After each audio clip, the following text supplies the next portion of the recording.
Let's get ready to rumble. What's going on, everybody? Good morning. Hope you guys are having a wonderful night or day. Today is going to be a fun day. Hopefully, we're going to see what happens here, but we don't know exactly what they're going to showcase yet. There's going to be a Gamescom segment for New World today on their channel, so we're going to be on the YouTube one. But there's also going to be a Twitch version of it. So if you did want to pop over to that for like 15 minutes when it does start, or like open up a new tab, you can. I do have the actual link in the description as well. I'm going to hopefully be able to keep up with questions today. If you do have a specific one, definitely be sure to tag me while you ask it. That way I'll be able to see it a little bit better. But how's the volume? Am I sounding okay? Hopefully it's good. Hopefully it's good. We're on YouTube right now. They are going to go live on Twitch as well. If you watch that one or have that one open for like 15 minutes, you should get the Twitch drop. So we're going to pop over on that one too for like 10 minutes or so once it starts. Just long enough to get the drop, actually. You can even do it like this! Oh, actually, I gotta log in on there. That's right. I'll do that in a second, but... Oh, actually, I have it on my other computer, so I can just open a new tab on there and then be fine. But yeah, we're gonna watch it on this one, and then hopefully we'll see some good stuff today. More than likely, it's gonna be some stuff that we've already seen before. Normally, that's how it goes. We don't usually get new stuff when it comes to these events, so just make sure to be aware of that. Okay, sounds good. Good. But we'll see. They didn't say anything about what is going to be on here, though. So who knows? It might be some really cool stuff. We'll see, though. What would be really nice is if we saw some new weapons. We know there's going to be a lot of really interesting ones possibly coming up in the future. There was rumors already during the beta of two of them that were in testing. And great sword. Oh my God, they got to get the great sword. Can we see your face? No, definitely not right now. No, maybe maybe in like 10 years I'll do another face reveal. I'll have an old man beard at that point. It'll be amazing. I'll be like Gandalf. But I do want great sword. They know people want it so bad. People have been asking for it for so long now, and it's been getting more traction, especially during the beta. And of course, if you looked at the data mining stuff and also like the previous teases we went over, you'll know that that there are actually some hints at the great sword coming at some point. It's just a matter of when. Also, thank you so much for the donation. I appreciate that. Who does your artwork? Oh, actually, I know a really cool artist on Fiverr. I've done a lot of I got a lot of like logo animations and stuff like that from there, and a few of them like pretty bad ones I had made myself. But this one, yeah, was one of those where I met them on Fiverr, and then since then I've just been kind of working with them. But this one in particular over here was done by a person named Shinji, and they actually did what's it called? They actually did this first one that I had for Isabella, and this character right here, which I call the Dread Knight. This is one that I had done like a long time ago. Oh my God, you guys know I love great swords, so I had to get that. But yeah, they did this one. It was really good. Surprised the crap out of me when I first saw that one. And then I have another one in here that they did. It's the Viking and the Siren Queen. Maybe it's in the other folders, but yeah, I love the ones that they do. I might have them do another one at some point too. And what's going on, Shadeless? Doing pretty good. How about yourself? What was I coming in here to? Oh wait, no, it's in here. Yeah, they did this one too. And I did change the color of the cape on this one because I should have looked at more concepts, because I gave them a couple examples for like a Viking fantasy one. But the one that was most common in my mind that I gave them more pictures of was the one from ESO. So it turned out like that. I was hoping that they would change the color of the cape though, to kind of make some modifications to it to make it a little bit different. But on that one, it came out very similar to the ESO champion. But in one of those other pictures that I have, the finalized version, I have it where it's actually like a black cape and it's a little bit more different. But that siren design, I love that one too. Whoa, no, I don't have anything like that. No folders like that on the computer, at least. No, I'm just kidding. But yeah, greatsword. Oh yeah, that's right. I was coming in here to show that. Yeah, people definitely want greatsword. I actually saw a long time ago, and we went over this during the beta. There's two pictures right here actually, where this first one was like one of the first concepts that I saw that actually featured the greatsword, and this was done back in like 2020 or so, I think. But I love the crap out of this one especially. They never really teased anything like this since then though, like way back then. Yeah, Viking. Yeah, that too. I should have made it more like a traditional Viking, because I did know that beforehand, but I was trying to, and I found some pretty good like traditional Viking concepts after the fact too. But in the moment, I was just thinking ESO Berserker. But yeah, this one right here was a really, really cool one. And I would love to see the greatswords actually end up like this, design-wise, because the second one, this is one that this comes from a GIF that they had a long, long time ago on their what's it called, Steam page. And this was showcasing the magic at first. Like this guy right here, the fire staff, this Gandalf looking guy, was using a meteor shower on all these enemies. And I didn't notice for the longest time that this was actually like a full-on skeleton, this one back here, which is pretty cool. But yeah, this one we saw this right here, and it looks super, super like long, definitely like a great sword. I know somebody said that the reason it might look skinny like this because it looks more like the length, not the length, but the width of it looks kind of like a rapier, was probably because we were looking at it from the edge side or something like that. But the hilt right here definitely looks like it's something more akin to an actual greatsword rather than a rapier. But this is also where we first saw the tower shields too, and then the tower shields actually became a thing. So that's what led me to believe that eventually we'll also see the greatsword too, especially because it's already been data mined too, so we're probably going to see that anyway at some point. But god, I wish it would. I hope that they choose this design when it comes down to the greatsword. That'd be so cool, because that one looks so badass. But looks like we got 7 minutes left. They also didn't say when exactly. Oh, let me plug my phone in, hold on. So yeah, they didn't actually say if it would be starting like right at 10:30, like the New World segment. I'm hoping it is, because this event lasts until like 3 p.m. So I hope it's not like in the middle or like way at the end kind of thing. It'd be great if it's like right at the beginning. What's in the recycle bin? Oh, probably just some old like footage that I use when I'm making videos. I tend to delete a lot of like random footage and old thumbnails and stuff like that. I go through periodically. I have so many saved pictures when I do thumbnails. I keep doing it different ways and I can never decide. Oh, necromancy would be really cool. Yeah, the pommel, yeah, exactly. That's why, one of the reasons why I thought that was definitely like a greatsword. Like that's definitely not a rapier pommel, as far as I remember. I'm pretty sure it's not. Yeah, it looks, the rapier one looks more like this. Let me go check and see if I have a picture of that actually. Oh, we do have the when they first teased the rapier. Where is it? Yeah. This is like one of the first things they did. Yeah, like right there. Now we can see that the rapier pommel or the hilt much, much smaller than the one we saw in that picture. Will you make a video out of this event? Only if there's something good, because a lot of times these end up being stuff we already know. So we're gonna have to see more than, because what they do, like with the PC Gamer event they did, the other Gamescoms events and stuff like that, like the Expedition 101 that they did, is that it was just stuff that the player base already knew, but it was getting advertised to a wider audience. So they didn't say what exactly would be in it, but it'd be really cool if we did get some new stuff though. Would love that. Earth staff. Oh yeah, that'd be really good. Really good. You have the image of the Void Gauntlet.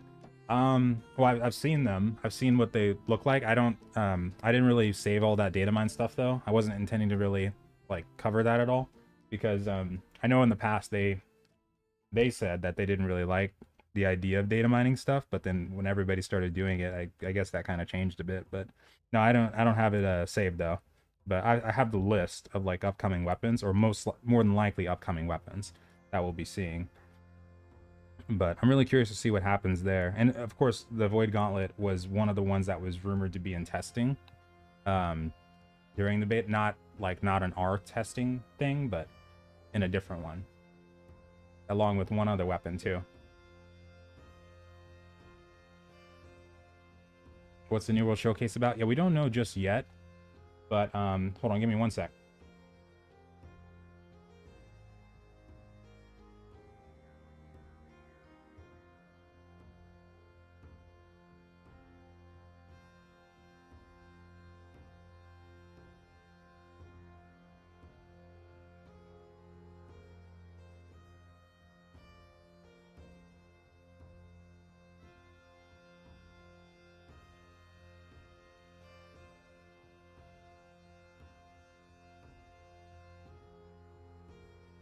Okay, I'm back. I had to run out of my room really quick. Whew. Okay.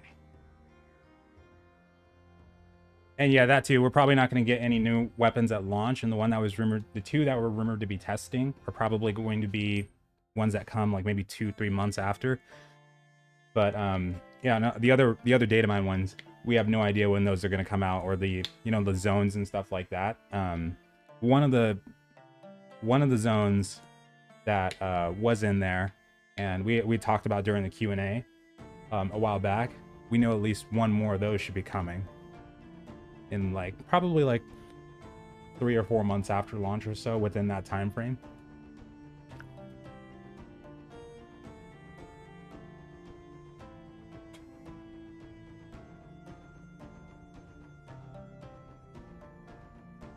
Do you think they'll make it possible to wear shields with other weapons? I hope so. The only thing with that is that, like for Hatchet, and I wouldn't mind if they did this, they'd probably have to create an entirely new skill tree for that. So it would be like a, it'd be like a 3-in-1, and then that might, I don't know, it might get weird because people might, you know, want an extra skill tree for all the weapons. But if it did happen though, I think that'd be really cool. Or also if they had done it where, if they do it where they take out the well, some people like the throwing tree in Hatchet, but for the majority of people, I think people tend to kind of avoid using it. If they did take out, or at least switched around the passives and skills, and then took out the throwing tree, or made it like a shield and throwing hybrid, and then let you use the shield, that'd be pretty cool. But yeah, it might get a little weird with that one. What I'd imagine they do is like the one-handed mace when they bring that back, because that one is, you know, that was one of the ones that was in there too. Then they might have another skill tree for that one as a shield. So they might do it where it's got like the damage base one on one side and the shield one on the other side, like sword. I would love to see that one be one of the shield weapons too, because that'd be really cool for like a paladin build. That would actually, oh yeah, that would elevate the crap out of the paladin build if they actually did that. So nice. Pickpocket? No, they don't have no, they don't have anything like that. No pickpocketing.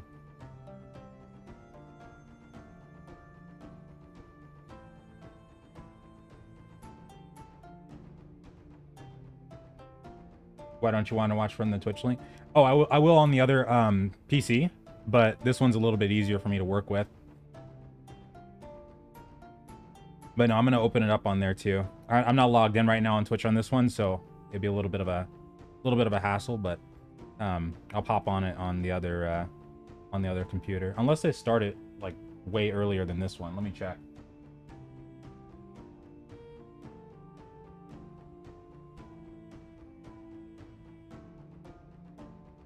Yeah, they haven't even started that one yet either. But I'll keep that tab open.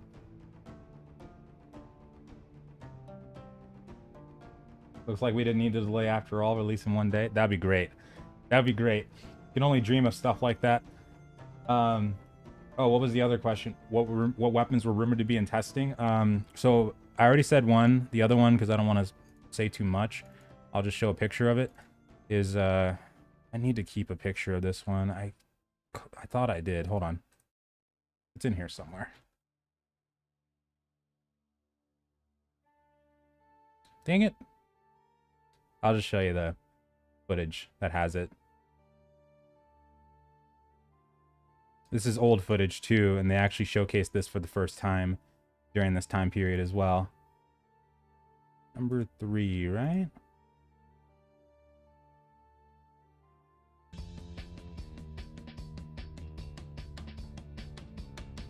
Oh, there we go. Okay.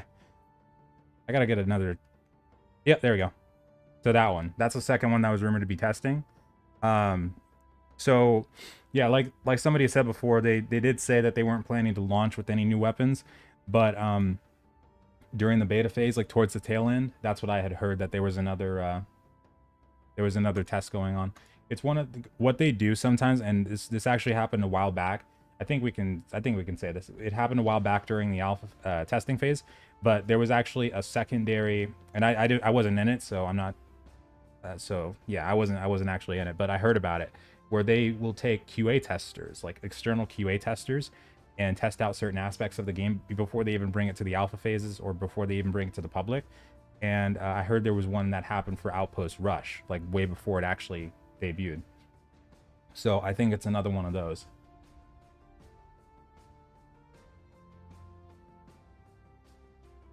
And I had no idea that they actually did things like that. But I guess it makes sense too, because even if stuff like hits the testing phases, a lot of times it'll find its way to the public one way or another. So that's kind of a smart thing to do. But yeah, that's what I had heard during the testing phases too.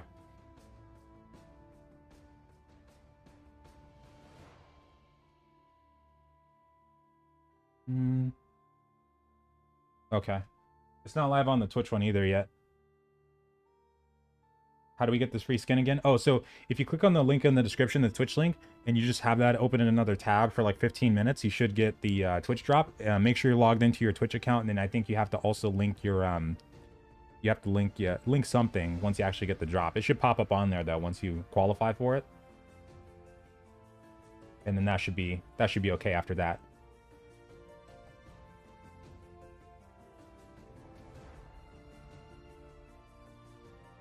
And it's the it's twitch.tv/Gamescom. And they just went up too. They just went up. Oh, never mind. It didn't go up. It said it was live for a second. Unless it's just bugging out on me. But you'd watch for the drop on the Twitch one. So you go to twitch.tv/Gamescom. And then you can keep it open in a tab for like 15 minutes or so, or just watch it for 15 minutes, and then you should get the drop after that. Yeah, there it goes. There it goes. So I got that open in my other tab right now too. Good stuff. Good stuff. I'm not too crazy about the yeah, the drop itself. Where was it? Yeah, this is the one that you'd get. From like the character that I'm gonna make, I don't think I'll really be rocking this one, but hell, it's free. I'll take it. But yeah, this is the one that you'd get for the drop today, and you only gotta watch it for like 15 minutes.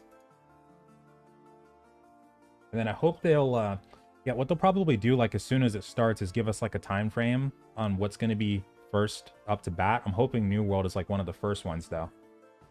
I really hope so. Oh, let me tweet something too.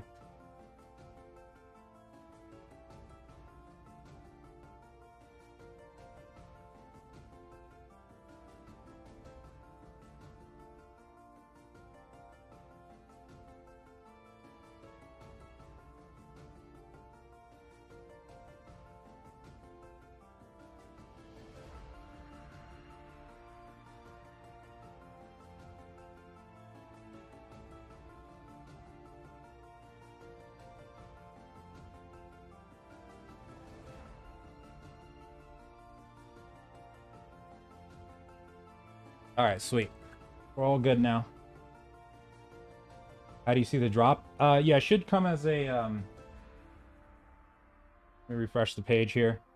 Yeah, it should come as a notification as soon as you get it.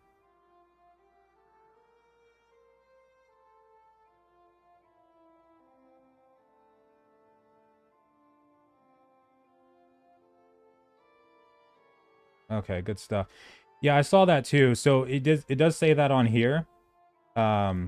Today's Saints Row Call of Duty, but I'm going off of the tweet, and I'm hoping it's not a thing where they did that, because the lineup, I took a picture of the lineup on the website too, and it doesn't really show anything on here also. Like it says, of course, you know, today is the Gamescom Day 1, just the pre-show and stuff like that, but we don't really see anything here either. I couldn't find an exact lineup to see New World on. So we don't know exactly what the New World part is yet, but it says tune in today, so let's hope it's today. Fingers crossed.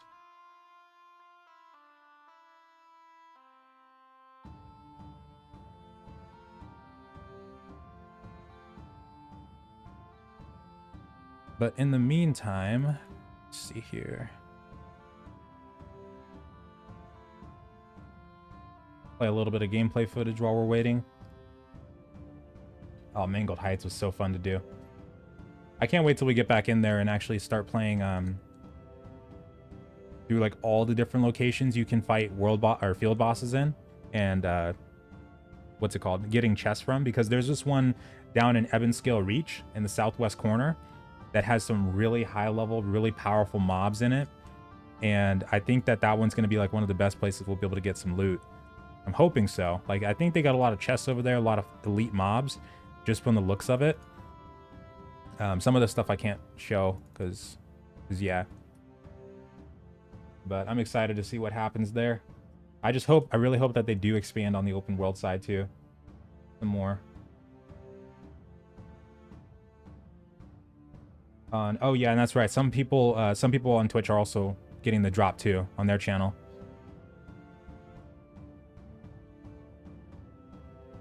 Where was it though? It's one of these that I had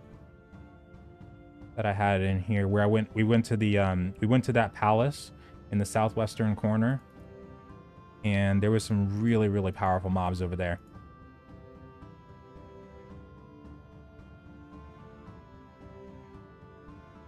You got it while having the offline channel open? That's hilarious.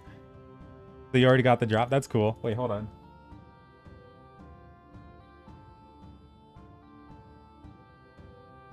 Yeah, I didn't get mine yet. But that was fast then. Yeah, let's cross our fingers that we got some good stuff here though. We'll see what happens. This is one of the ones that we did.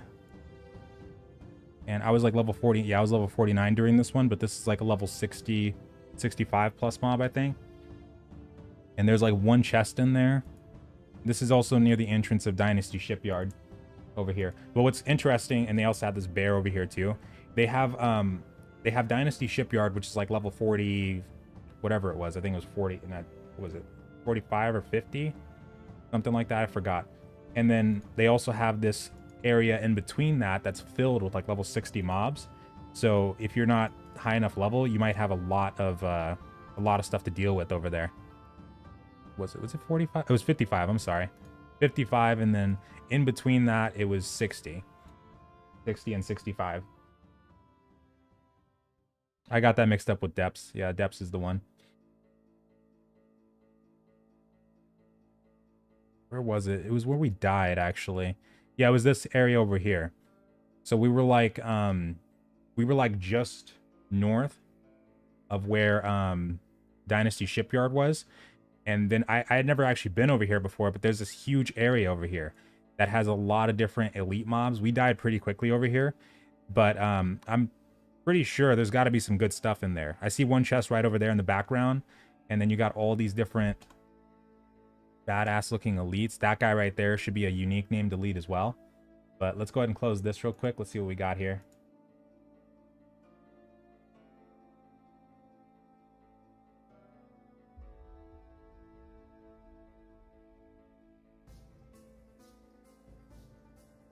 You're way behind the Twitch stream? Oh no, I see it. It's playing at the same rate. It's just that mine's by default, like YouTube delays things by like 20 seconds if you're not on the real-time one.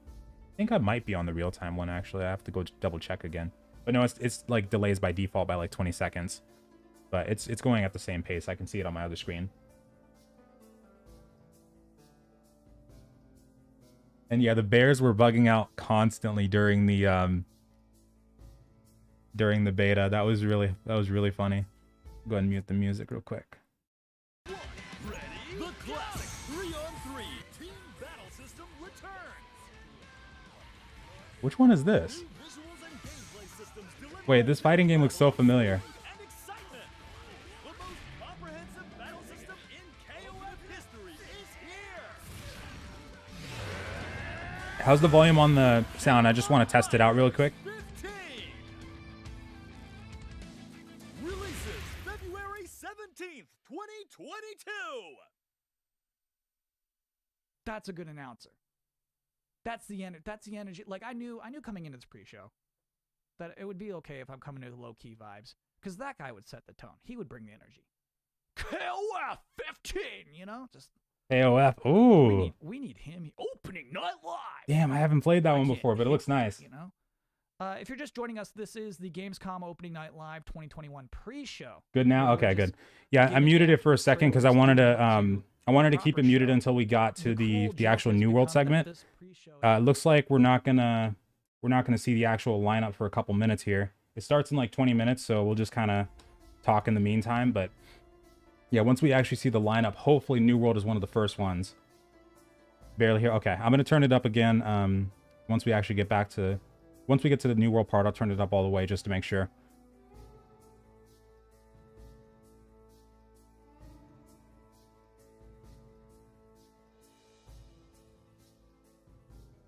Let me turn up my hold on. Let me turn up the sound on the OBS too, so that way once we actually get to the New World segment, then I'll be able to play that, and you'll be able to hear a lot better.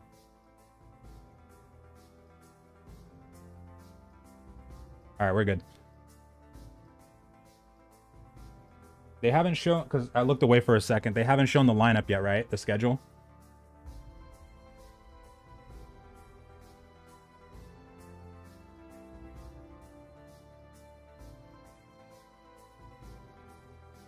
Yeah, I wish they would tell us what it's gonna be, because yeah, I'm worried about that too. But more than likely, what'll happen is it's probably gonna be, it could be a showcase, but it'll probably be something that we've already seen before. With all the other events that we've seen so far, that's kind of been how it goes. But you know, there's a chance it might be something new. We'll see though.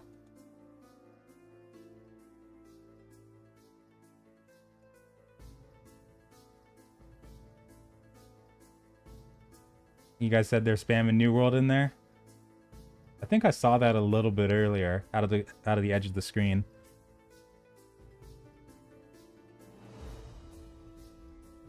Volume, it's kind of funny. Oh no, I have it muted right now. We're just waiting until the actual New World lineup. It should be fine, like to play through all that and like have it like watch the entire thing. But the only thing I would worry about is you know, sometimes the copyrights and stuff like that get a little fuzzy, especially when you start looking at more and more trailers live and stuff like that. So that's why I tend to mute it until we get to the actual part we're waiting for. And also things like music as well, like when you start listening to that through the live streams and events and stuff that they do, sometimes you can get caught for that too. Or not caught, but like they can flag that. But I did actually sign up for the co-streaming thing too, so it should be fine either way. But still, just as a precaution. If there's something cool though, I wanna unmute it at those parts though, because I think, what was it? There was an Xbox show yesterday, and they had something for Age of Empires 4. I heard. If they do that again today, I'd love to check that out a little bit too while we're waiting. And I don't know if they're gonna have like Total War Warhammer 3 or anything like that, but if they do, definitely want to listen to that.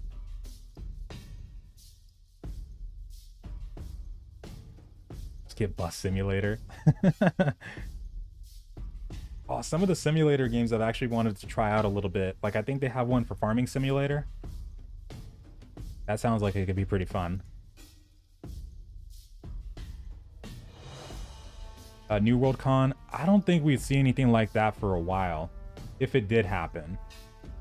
I think they are probably going to be banking on trying to get a solid, you know, couple months after release first, because they're definitely gonna need to make sure that they can, you know, keep the momentum, build the momentum first, and then keep it going. Like we talked about yesterday, how New World has become the second most wishlisted game on Steam. It went down actually on the top sellers, because the moment that I, pretty much like 2 hours after I had made the video and I double checked, because on Steam database it said it was number 155 in top sellers, it went down like pretty far actually in top sellers, but it's still number 2 on wishlist though, so that part's good.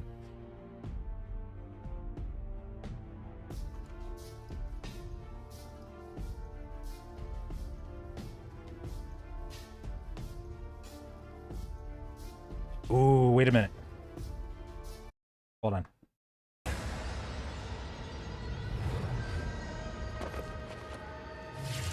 I love these series. What sucks is I haven't actually played through. I haven't played through the second one. I watched the video of it. Like I watched somebody play it on YouTube, but I didn't actually play through the second one.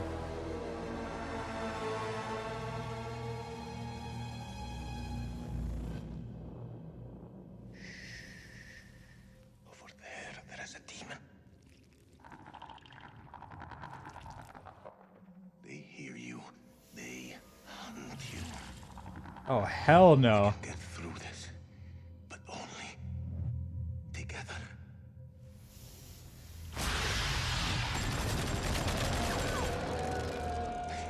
I shouldn't be here. I should be home with my son. It's his birthday today. Oh, this looks so Best good. present you can give him is to make sure you get home today. Subject to Mailman 3, do you copy? Over. Find cover. Go. Go.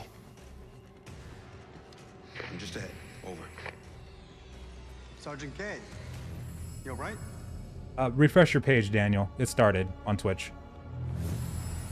Drop your fucking weapon. Do it now. All right, everyone. Take a fucking second. He's not hostile. I didn't come this far to die by a trigger-happy American.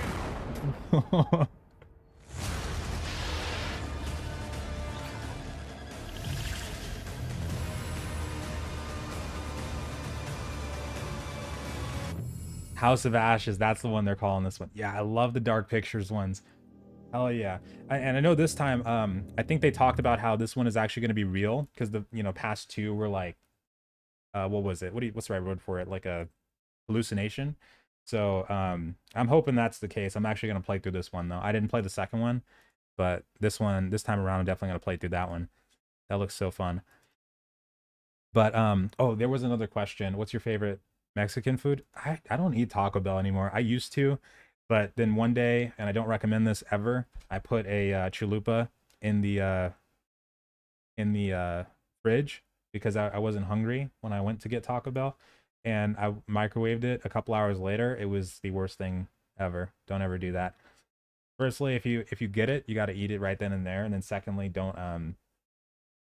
don't even refrigerate it, or don't even try to microwave it. We don't know if this was an accident or a natural phenomenon. Dead Space. But we know what caused it.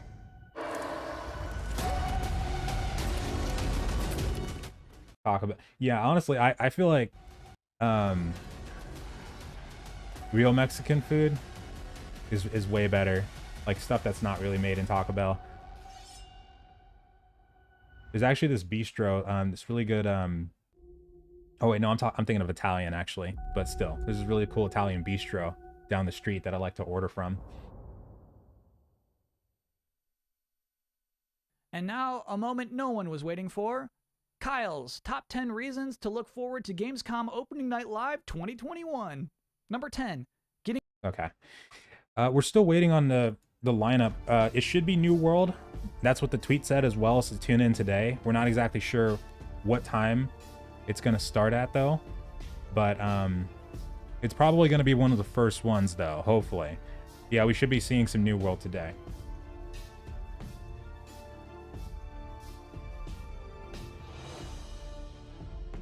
Why no full screen? Oh, we'll go full screen when we're actually watching something. We're just exiting it right now, just in case, so we can look at other stuff in the meantime.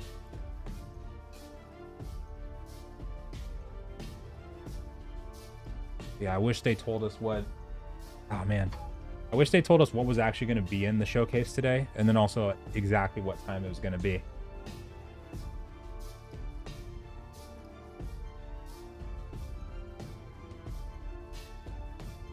That's what you have to do. Yeah, make sure your game account is linked on Twitch when you do that. Like when you get the drop.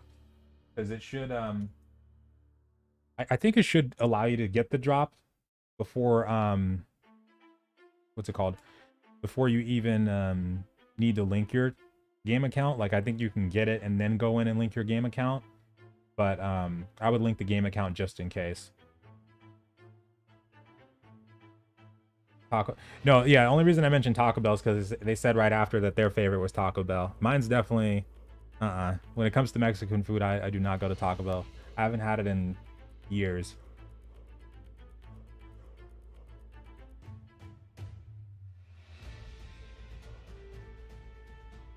You get chat banned for 10 minutes using the automated thanks message for Twitch drop. What? Oh shiz. That's kind of funny. Like, thank you for the click. Bye. Let me see. Are they doing the lineup? No. Ooh, what is this?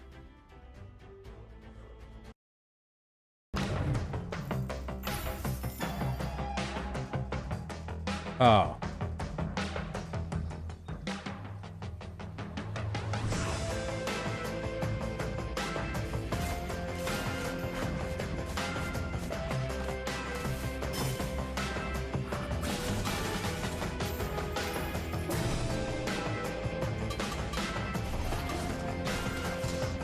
What's up, Skit?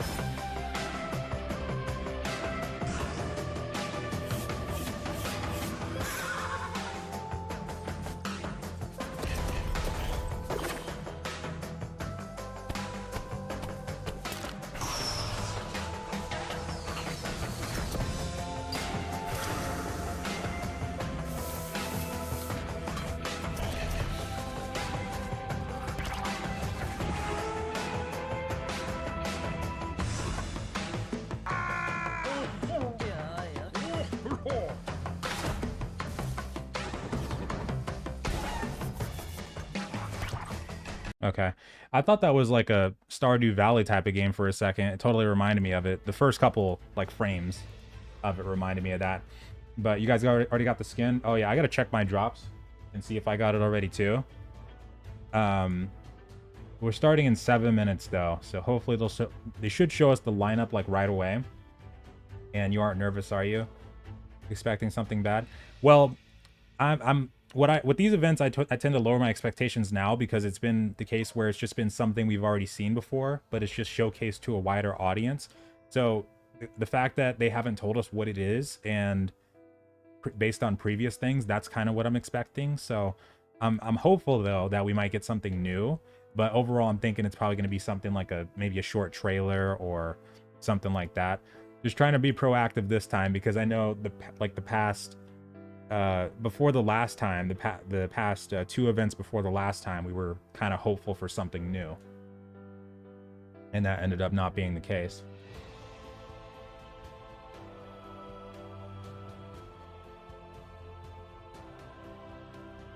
I didn't get it. Wait, oh yeah, I got it. Yeah, it didn't show a notification. Yeah, so when you watch it on Twitch, after about like 15 minutes or so, 15-20 minutes, just go ahead and check your drops. Yeah, mine's in there too. Okay, well I can close that then. That works. That was weird.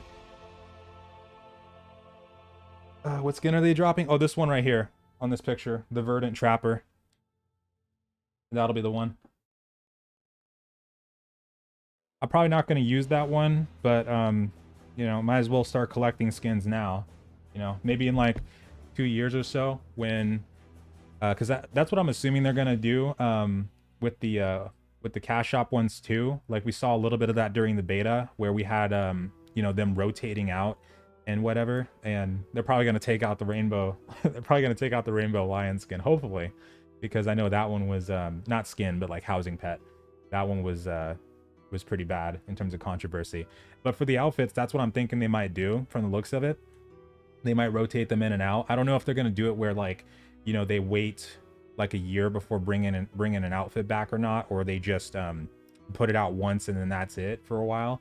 They'll probably do like because I know they're still thinking of the battle pass thing more than likely, so they might do that where they'll bring it out in the future when that comes around, if that does come around. But for the Twitch drops one, you might as well do it right now because it might be pretty exclusive by the time 2 years comes around.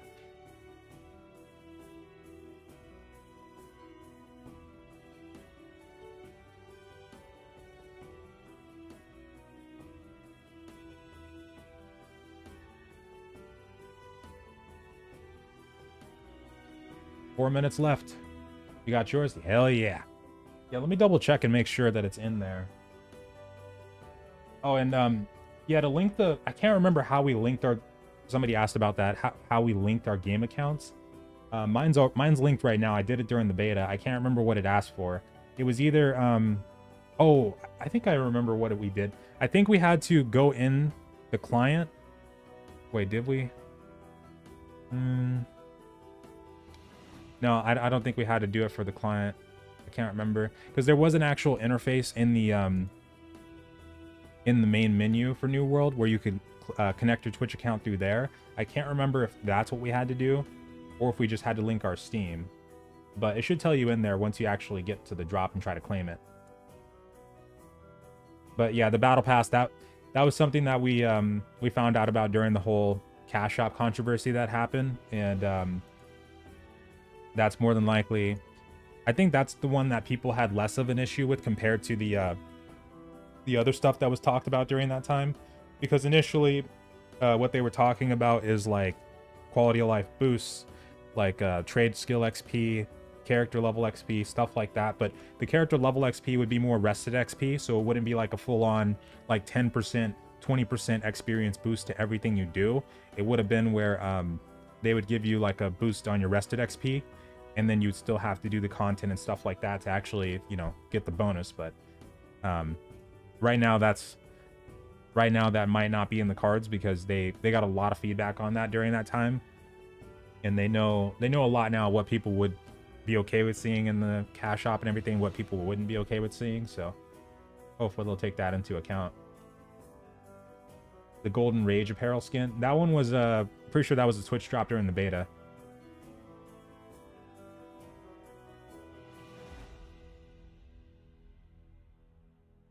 And that is true. We should be able to dye some of these outfits too. Even the cash shop ones, we should be able to dye those too.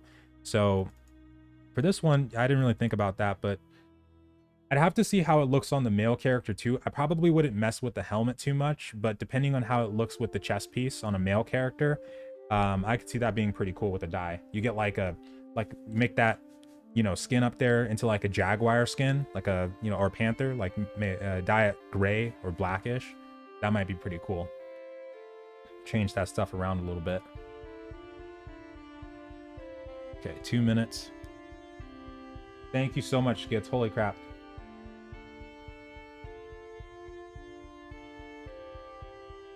A Discord server. That might be something we do in the future.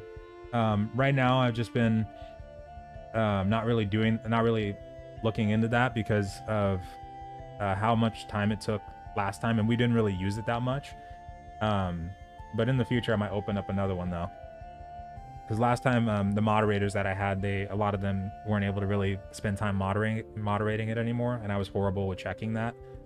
So eventually, we just kind of stopped using it, and we turned it into something else.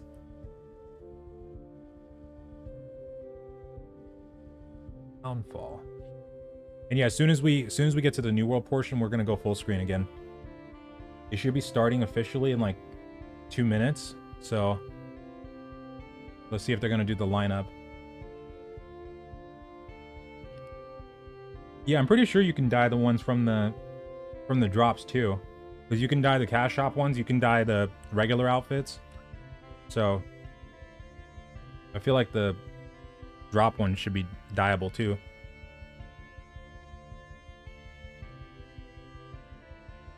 All right, we got 1 minute. So after this trailer is probably when they're gonna do the lineup. So we'll mute the music and then we'll watch that, see what happens.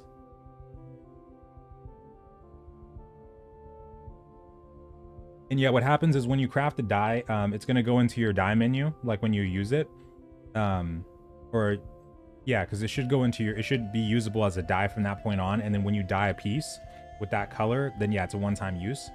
But you can keep crafting dyes, and you can also buy them from the cash shop too. You'll be able to buy certain ones. That one also might be on a rotation as well. But okay, here we go. Let's see what happens. But yeah, you should be able to buy them in the cash shop too, along with making them. Mucho's back. Mucho is ready for opening night live, which is, as you can see, seconds away. Okay, here I we hope go. you enjoy that show. I'm Kyle Bossman.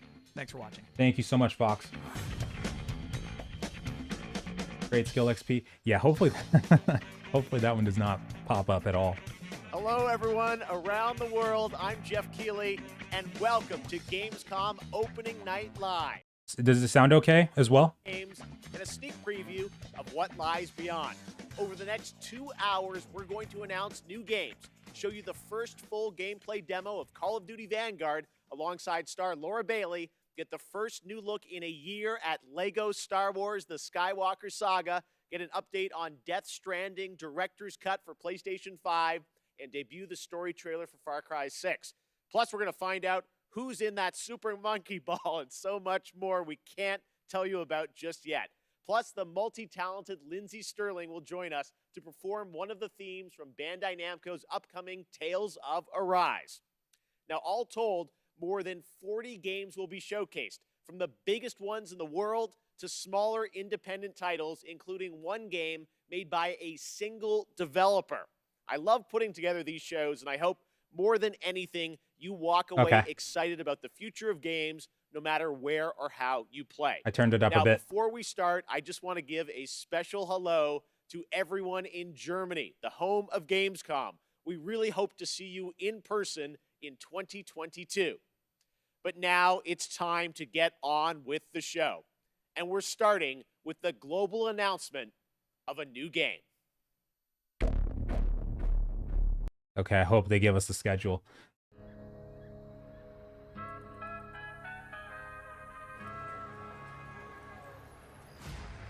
Okay, I turned it up a little bit, so hopefully that's good. And I thought we could die-cast shop gear in there. That's what I talked about with them during the Q&A. I'll have to try that again during launch. Maybe it wasn't working at that time. And I got the dealer. Nino, they're heading your way. They're here. Wait, is this Saints Row? I sure do. Like a new Saints Row? Was that a gunshot? Yeah, they shot the dealer. That is so unprofessional. There's a lot of them. Can we do this?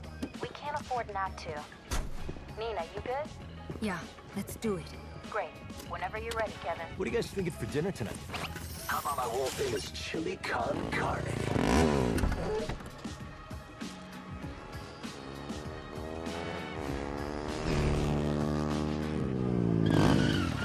Hey guys, what you got in the?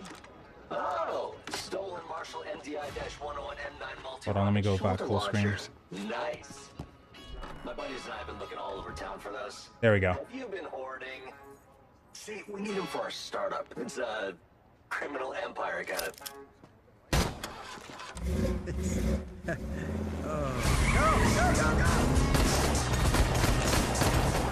Nice talking to you! After him!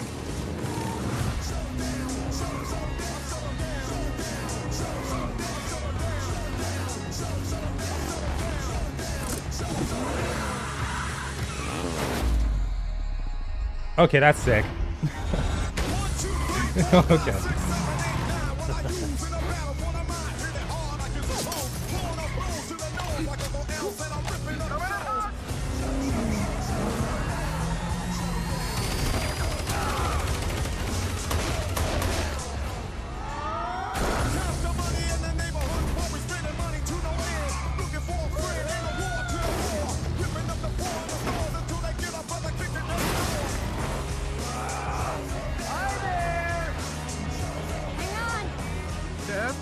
You should buckle up.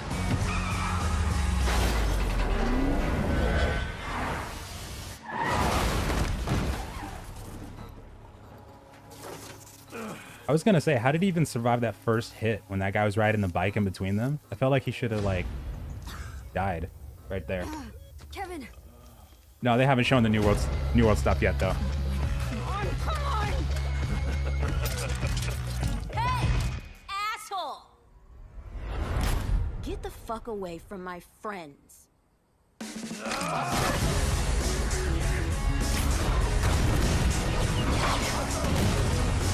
El Dorado, that's our server name.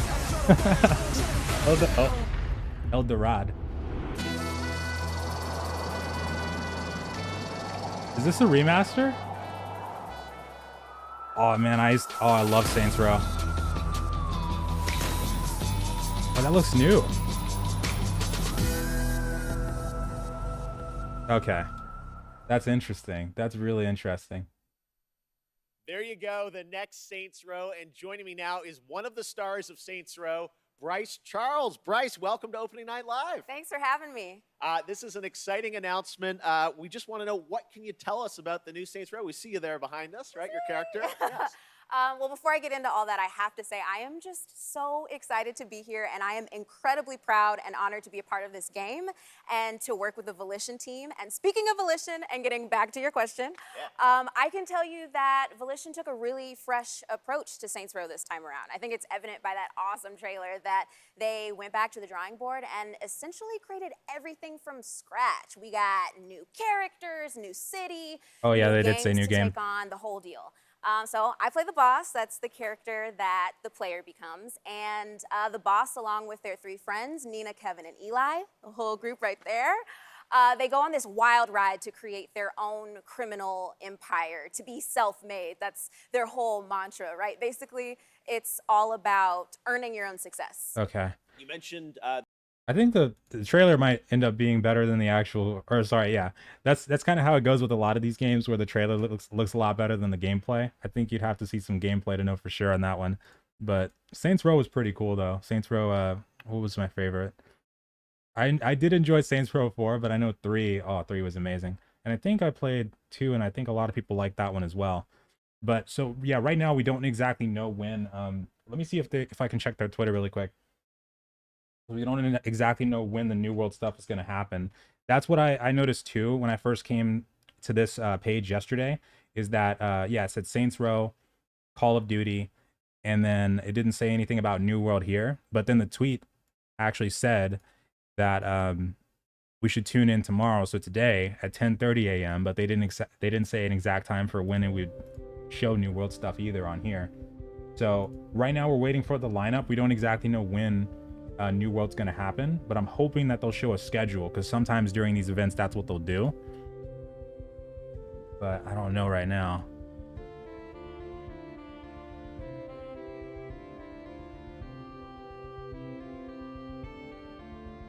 And before New World starts, turn that down a little bit. Before New World starts, I'll turn up the sound even more just to make sure it sounds okay. But I did see, I think 2 people say that it was still kind of low, so I'll turn it up even more before we get to the New World part.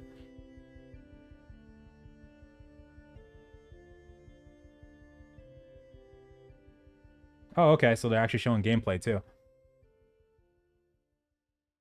Yeah, and also if you've already started watching the Twitch part, or on the Twitch channel, more than likely you've already got the drop. We didn't get a notification for it, but if you actually go into your drops menu, you'll probably see it there.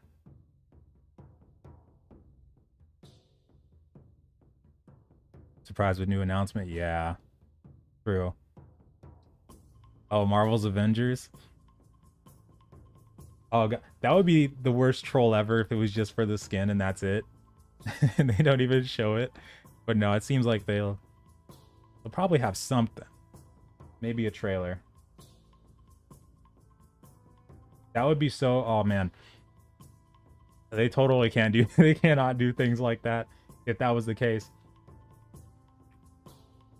66%. Okay, good. Yeah, make sure to keep checking that too.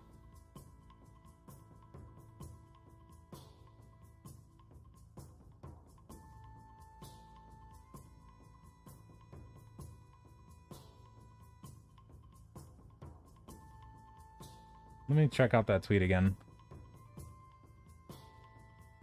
Well, no, it says to watch Play New World at Gamescom to earn the Verdant Trapper skin. I think I saw somewhere that it did actually say that.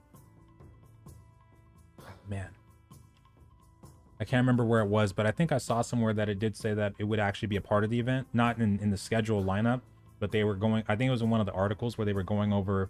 What was that, Blade? Oh, shiz. Sorry, hold on.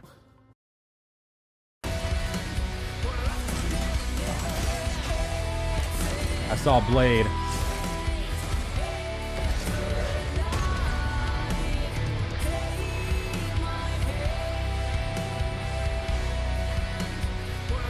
Mother.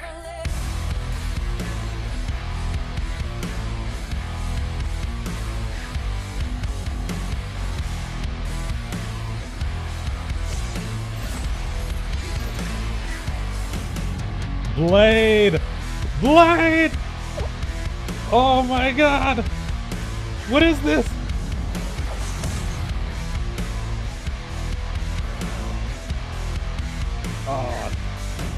Oh, okay. Fuck, they have blade. Okay. Oh, okay. Okay. I'm gonna have to check that out. Oh, you're okay. Okay. They knew. They knew. They knew. Hey, who ate the rest of my ramen? That's amazing. That was Ghost Rider too, right? I'm pretty sure that was Ghost Rider. Skeleton guy. Oh, There fuck, you they have go. blade. The next Marvel game has been revealed, and joining us now to tell us a bit more about Midnight Suns is Jake Solomon from Firaxis. Hey, Jake, thank you so much for joining us here on ONL. Now, we saw a lot of characters in that trailer from Marvel, as well as some new faces. Who was that character being resurrected, and Oh how my does God. that tie into this game? Thank you, Jeff, and we're very excited to finally be able to talk about this. That character that you saw resurrected is the Hunter. That's an entirely new superhero that we designed with Marvel to be fully customizable, so the player can put themselves into Midnight Suns and lead all those heroes you saw up against the ultimate evil in our universe, which is Lilith, the mother of demons.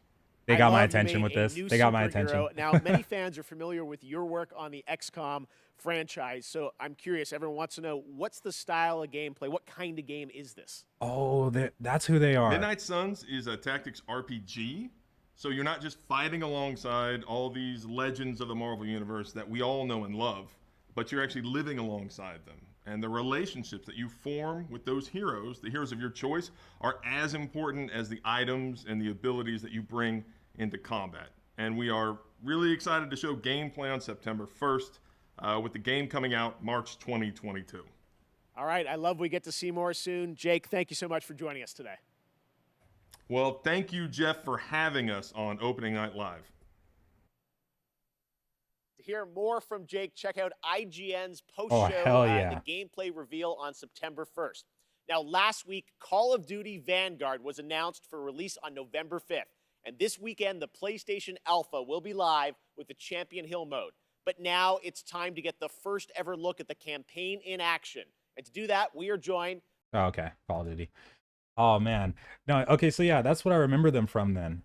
Because I love Blade so much, and I saw some really cool Marvel characters in there too. I knew that had to be Ghost Rider. But so Firaxis Studios, they did XCOM. Is that who they're from? Does that name sounds familiar? Yeah, Firaxis. Oh, I love XCOM.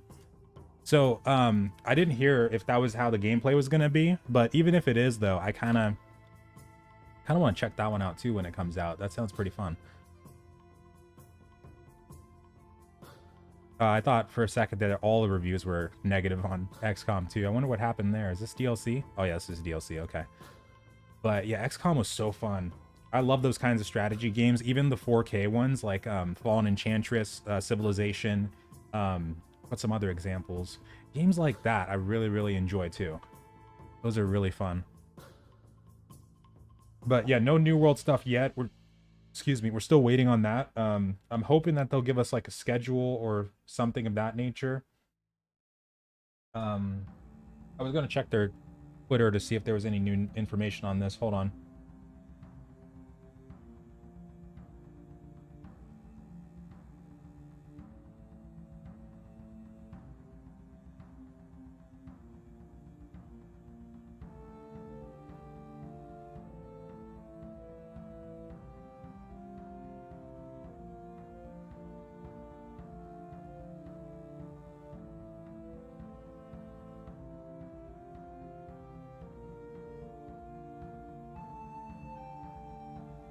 Yeah, now I'm getting worried because what's it called?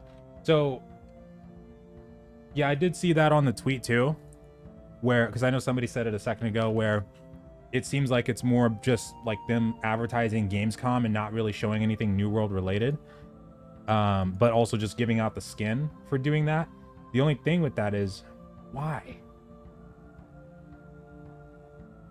Because it seems like it's supposed to be a part of the actual event too. Let me check and see if I can find that old schedule that I saw, because it didn't actually say what games were being advertised in here, but it did. I'm pretty sure it said that it was going to be a part of the event. Give me 1 second.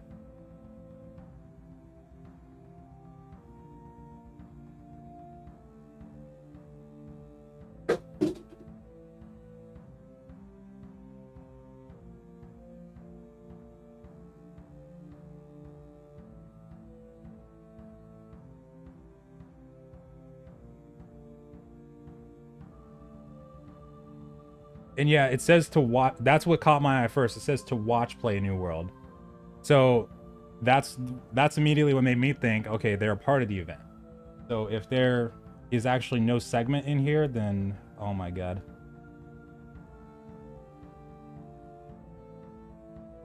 Hold on, I'm trying to find it.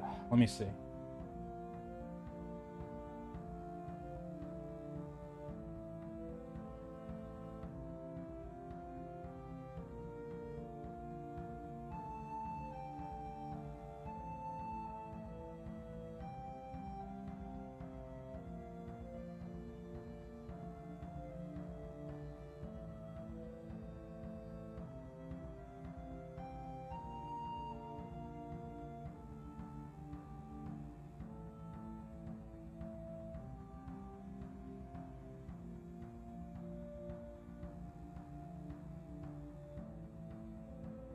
Yeah, it could be, that's what I was thinking. Like, it'd be either like a small showcase or a trailer. But, yeah, at the very least, that's what I'm expecting. Hold on, what we got here?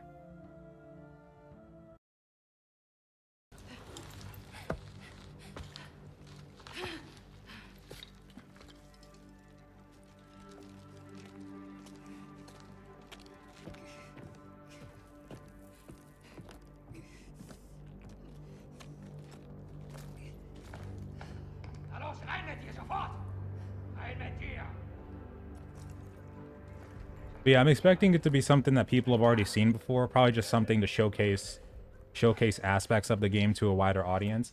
But if it's nothing, though, that would be tragic. But I get what you were. Somebody said that it's probably just like a promotion thing for money if it's not like an actual trailer included. But the way they worded that on Twitter made it definitely seem like there would be something here.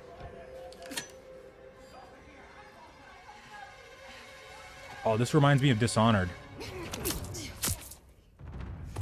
Oh, this is called. Oh, okay. I wasn't watching. Or we didn't hear the first part. Okay, so that's just Call of Duty still. Gotcha. Well, that's the campaign that they're showcasing, I guess. But yeah, I'm still looking for it. I don't see it yet. But yesterday I saw a little bit of a lineup. It's like it showed there was going to be an unreleased or unannounced game showcase, and then it showed different things. Like I think it said the Call of Duty and Saints Row thing on there. I'm trying to see if I can find that article.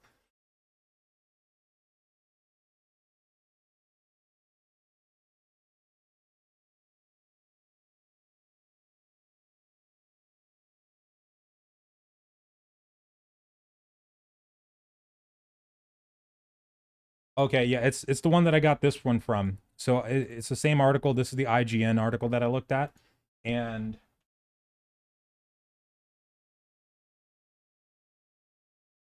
like they have a couple different unannounced developer interviews in here.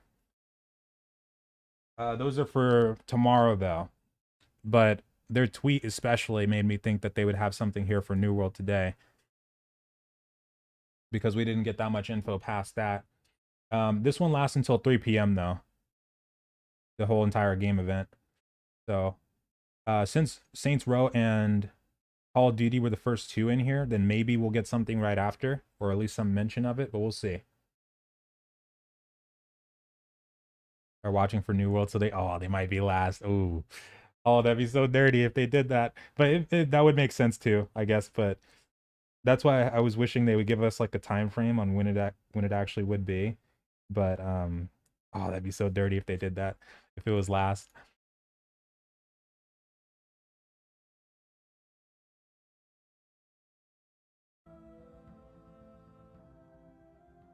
Oh yeah, I can't show that. But definitely kudos to the game itself for becoming #2 on the wish list though for Steam. That was pretty good. But yeah, hopefully they're able to build on that momentum, because even with the game being wishlisted, I think even right now, like yesterday when I double checked after after I made that video, because on this screenshot it showed number 155 in top sellers, but yesterday after that it went down to like 600, I think, which is a pretty big drop. And the thing with that is that a lot of that might have been related to the actual refunds that had happened beforehand. That's what I thought about when I initially saw it as like 155, and the articles were talking about how it was 155 as well in top sellers. But going down past that though, that was a pretty big jump. I don't know what happened there, but I think the refunds from the delay probably had something to do with it overall. But if they're able to build on the actual momentum, because people do still like follow the game, even if, you know, the refunds went through and whatever, a lot of people are still going to be really interested in it and probably watching it. Okay, so now it's 172. So I think yesterday bugged out, because yesterday it was yesterday it said 155 and then it went down to like 600 something, which was crazy. But yeah, 172. And number 1 should be Dying Light. Dying Light 2.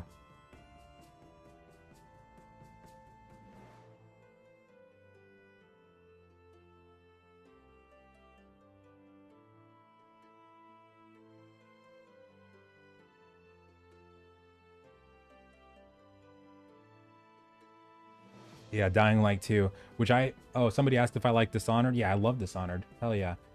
You know, I haven't played Dishonored 2 though. I still haven't played Dishonored 2, and I know there's been so many opportunities, but I've hardly ever found the time to actually play it. I need to. But yeah, Dishonored was so cool. And then Dying Light, I did enjoy the first one too.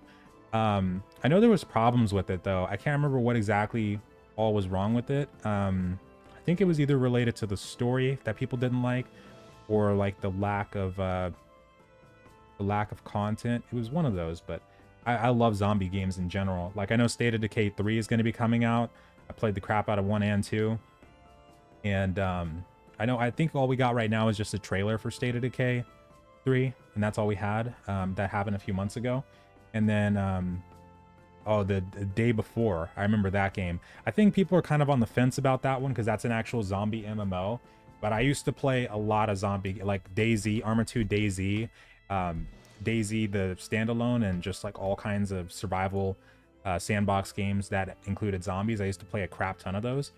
And this one looks really interesting, actually. This one's like an MMO based one, but I think people are still on the fence. They've shown some gameplay and it looks pretty decent, but you never know with these kinds of games, especially.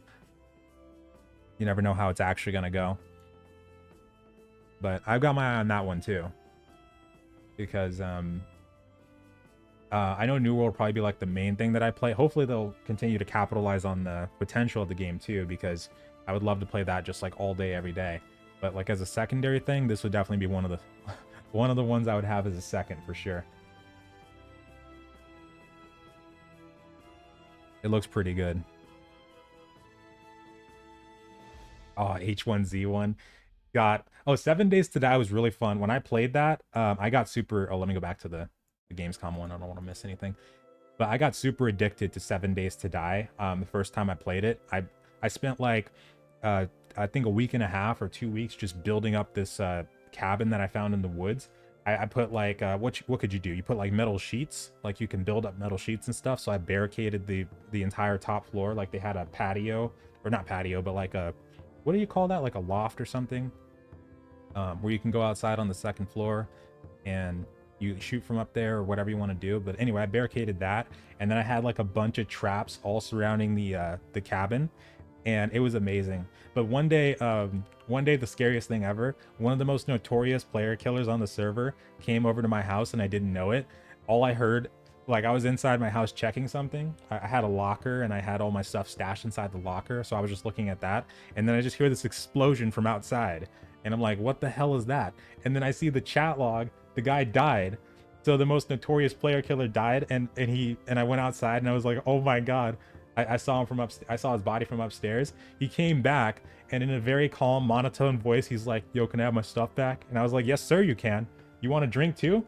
Yeah, whatever you want, buddy. Like, this guy was super notorious for just killing people because the wind was blowing and raiding a bunch of different bases. I was not about to mess with that guy. I was like, you can take your stuff back, and you hungry? I got you. But it was really funny. But I played H1Z1, and when it first came out, I remember how there were so many bugs.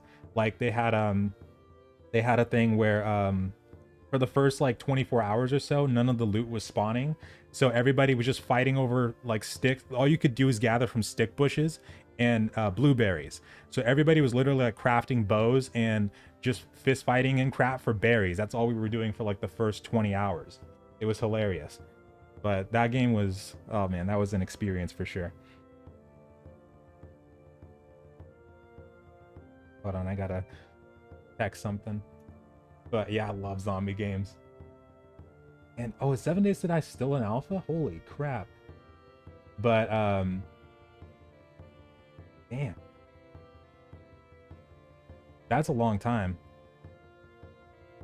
But yeah, it was fun. I was super addicted for it for that period of time. But yeah, State of Decay, I'm really excited for that one too. Imagine another delay. No. This would be the worst way to do it too. Guy just announced, here's a trailer from New World, and at the end it just shows August 2022. Oh god, no. Alright, what's next here? Had a lot of fun a few weeks ago in the first. Oh, Halo, okay. I used to play the crap out of Halo too. I think I stopped around Halo, I think I stopped around Halo 3. And I didn't play the other ones, but Halo 1 and 2 I played the crap out of.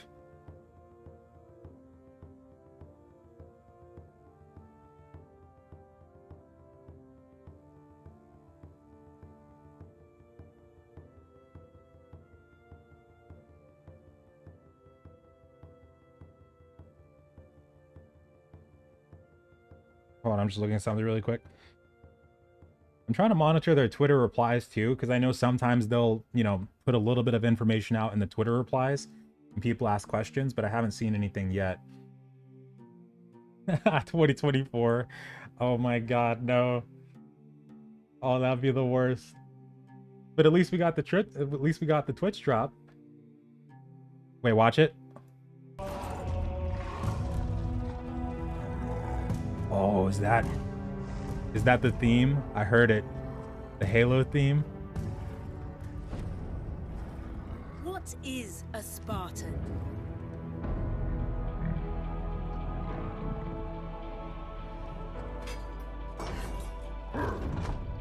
A Spartan is a symbol. Hope where there is none.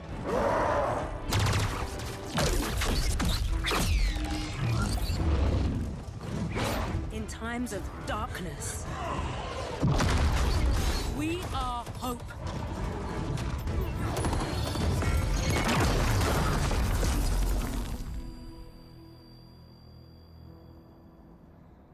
Is this going to be a thing where you can like customize your character?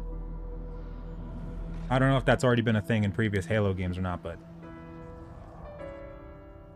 And together we are unstoppable.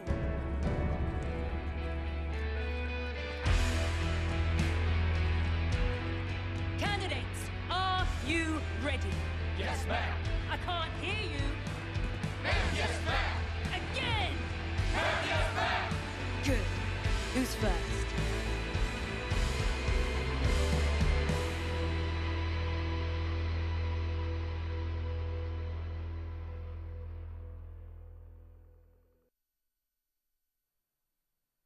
To tell us more, I'm excited to welcome Joseph Staten, the head of creative for Halo Infinite. Hi, Joseph. How you doing? Jeff, how you been? wait, New World panel scheduled for Friday. Where'd you see that?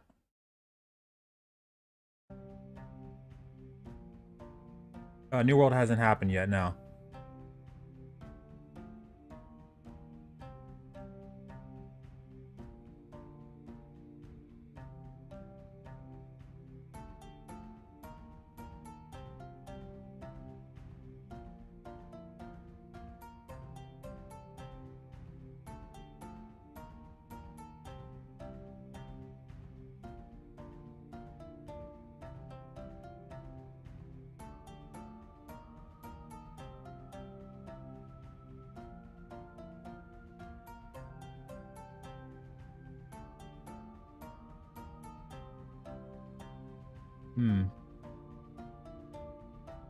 Yeah, not seeing anything yet.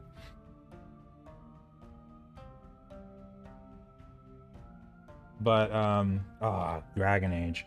I hope they don't mess up Dragon Age. I've been so scared Dragon Age 4 for so long, just because of all the previous news that we had with, you know, a lot of people leaving BioWare and all that's happened there, and of course Anthem and stuff like that. So I don't know. There's a lot riding on that one.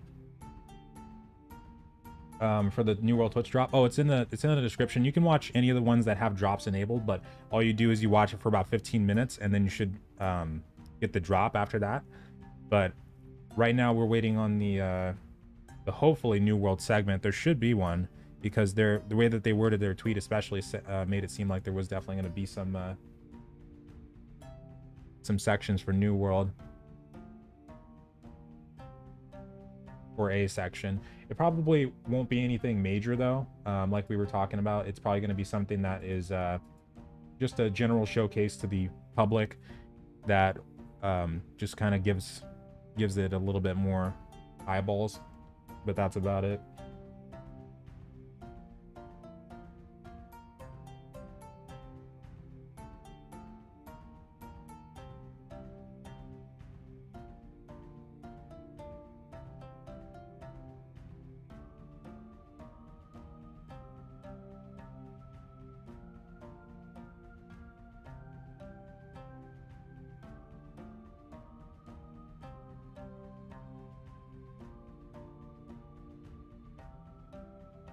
Anthem worth it? No. I haven't played it since the launch, but I'm pretty sure things went down the tubes for that game, and still have been going down the tubes, if it's not like already just in the dumpster.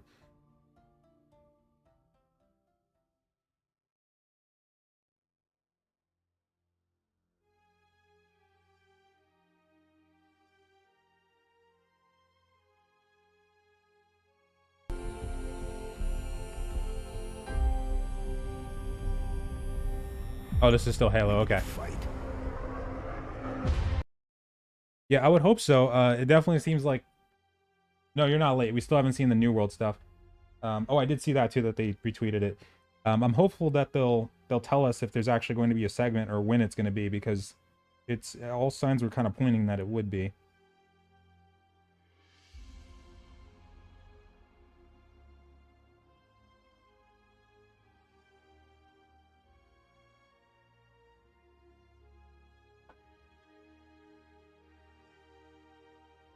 That's what happened. Yeah, they pulled support. Just a bunch of stuff happened with Anthem, and because I know they were gonna try to do like a not like a remaster, but like a big update or something like that. But what was it gonna be called? Anthem Next or something like that? But that didn't turn out that well.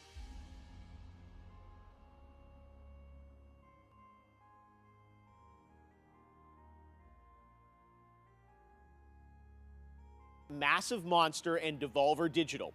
This roguelike action-adventure is set in a super cute and undeniably dark world.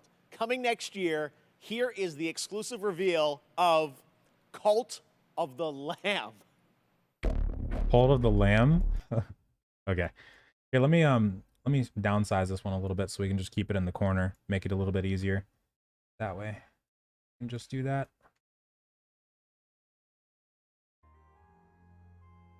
Okay. But yeah, I'm still looking. I'm trying to see if there's actually going to be like a time frame that they're giving us. If it is going to be the last thing, that's not going to be until 3. Damn. But hopefully they'll say something at the very least.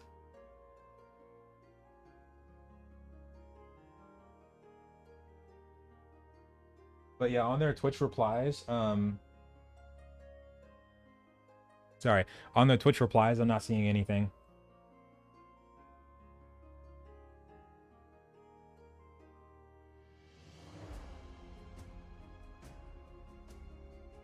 Okay, yeah, except this. So on 2 replies, so on Twitter, they said in response to first person, what is the agenda of the stream?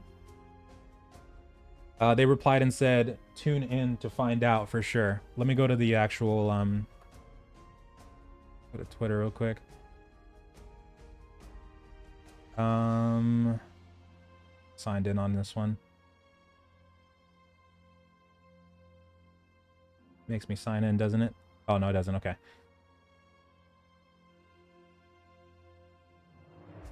Wish I could get this off the screen. But yeah, so they talked to like 2 different people that I saw. So this first one was info on new weapons, skills, passives. Be sure to tune in later to find out. In reply to the stream. And then the second one was, where was it? Well, there's this one too. Oh no, that's for release. Can't wait to enjoy the show. Where was the second one? It was tune into the stream to find out for sure. No, yeah, that one there. What is the agenda of the stream? And then he also asked, what is it, another one of the replays, or is it something interesting like a dev update? Didn't really get a response there. But that was the first one that I saw, and then this one right here. Be sure to tune in later to find out. So it seems like there is something. There's got to be something here. It's just a question of what. But if there's nothing, that would be bad. Multiple reasons. Just because we didn't really... Just because coming in, it seemed like there was definitely going to be something here. But I'm still looking, though. I'm trying to see if they'll say something exact. Ooh, that kind of looks cool. What is this?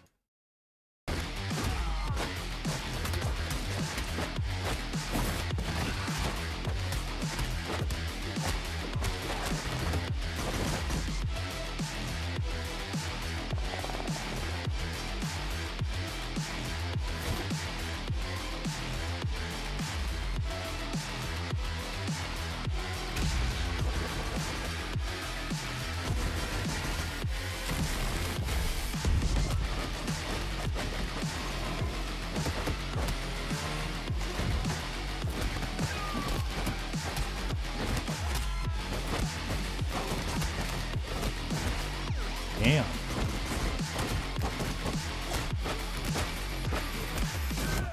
Remember, no Russia. That's the Captain America. I consider that the Captain America scene right there. That's pretty interesting. That reminds me of I used to play a lot of like online fighting games. Like there's ones called Rumble Fighter. Got my pizza. And I can't remember the other ones, but oh man, they were all over these game portal sites. Like they used to have IGGI, OG Planet, G Potato. There was a lot of MMOs and stuff back then too. That was like the time period I considered like the golden age, because you always had an MMO to play and there was always new ones coming out. It was insane. But yeah, they had fighting games like that, and that one there looked like it was a way more gruesome version of that, but that's interesting. 2022 though, that's too far. That's too far. But no, if I see it when it comes out though, I'll probably check that out a little bit too. And that was made by a single person. That's really good. But yeah, overall it seems like there is supposed to be something here, but it wouldn't be the first time that, because sometimes they've had it's been a case where there's been miscommunication on their social media where like you know, one thing might get said but that's not actually how it's, you know, gonna go, or like, yeah, that kind of thing. I was gonna say, is that April? Holy crap. But hopefully we'll get some info soon, or at least the lineup, something like that. Flyf, yes, Flyf. That game was Midnight Express, I think it was called. Something like that. Let me see. It was Midnight something, that fighting game we just saw. I think it's this one, Midnight Flight. Yeah, Midnight Flight Express. I'm going to add that to the wish list. Oh, it says 2021 release date, actually.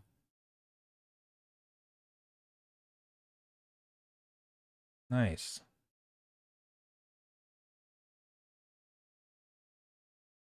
But no, you haven't missed anything yet. We're actually a little concerned that there might not be anything on New World today in this stream, but there's been multiple signs stating that there should be.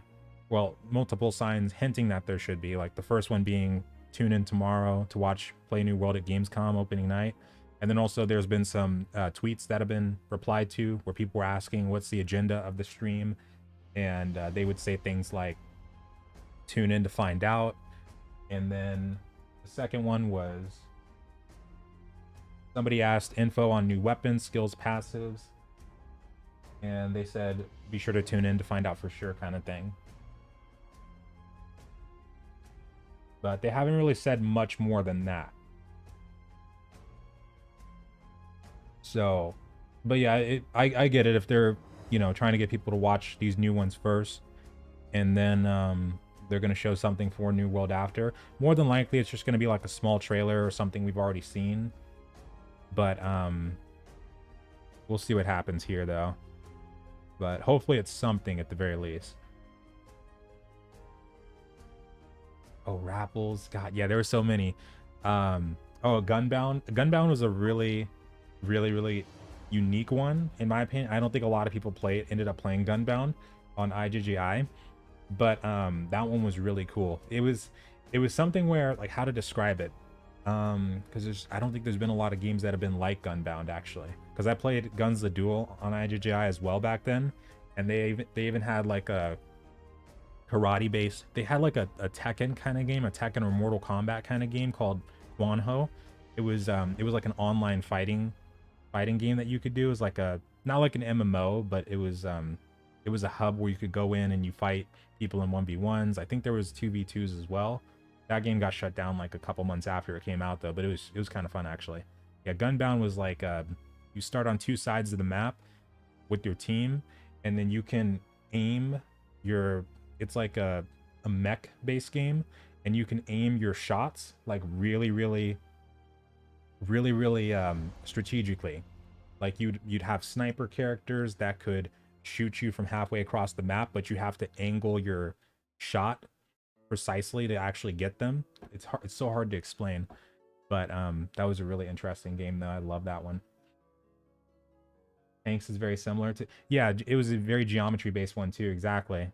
And I could never get that down to a T, but I remember seeing some people that were crazy with it, where they knew exactly where you were going to spawn and how to measure out their shot to make sure that they hit you. It was crazy. Max out the video. Oh, we will. We're just waiting on the New World segment mostly. But if there is an interesting game that pops up too, then we're going to watch that as well. October 5th. As you've probably seen online, there are some great guest characters in the release, including Beat from Jet Set Radio, Sonic and Tails, and someone else who is set to join the Monkey Gang later this year. Check this out.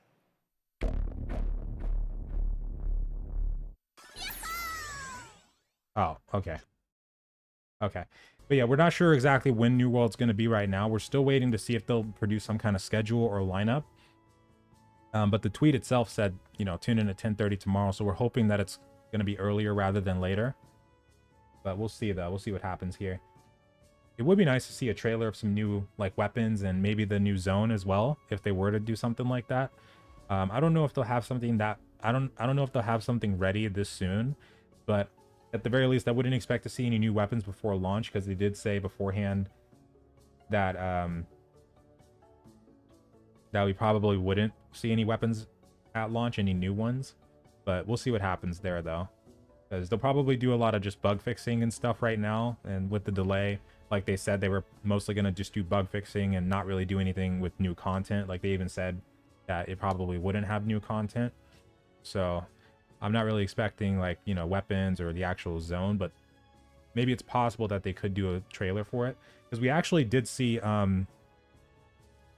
there is a so if you looked at like the available lore and the upcoming lore, you'll know that one of the next zones is actually themed after Roman, and I believe a little bit of Egyptian in there. I think there's quite a bit of Egyptian stuff in there, actually, though.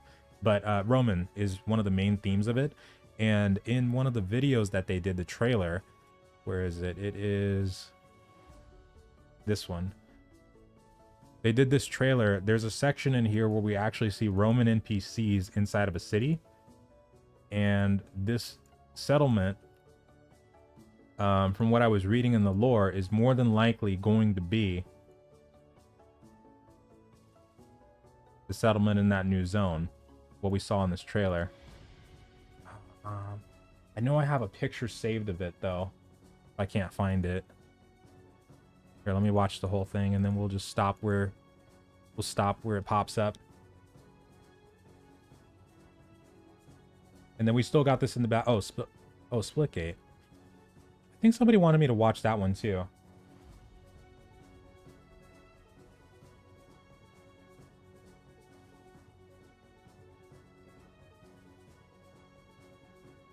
If it doesn't pop up before the Splitgate, we'll just watch the Splitgate one really quick.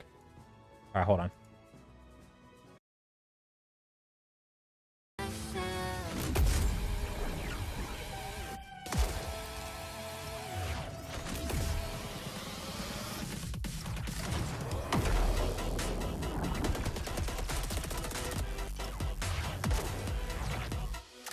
Oh, we got some portal action here. Okay.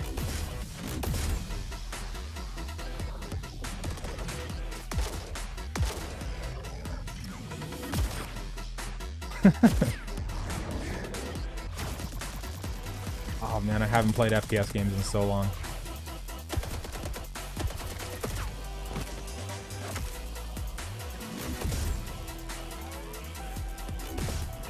I can't remember if there was another game that tried to do something like this.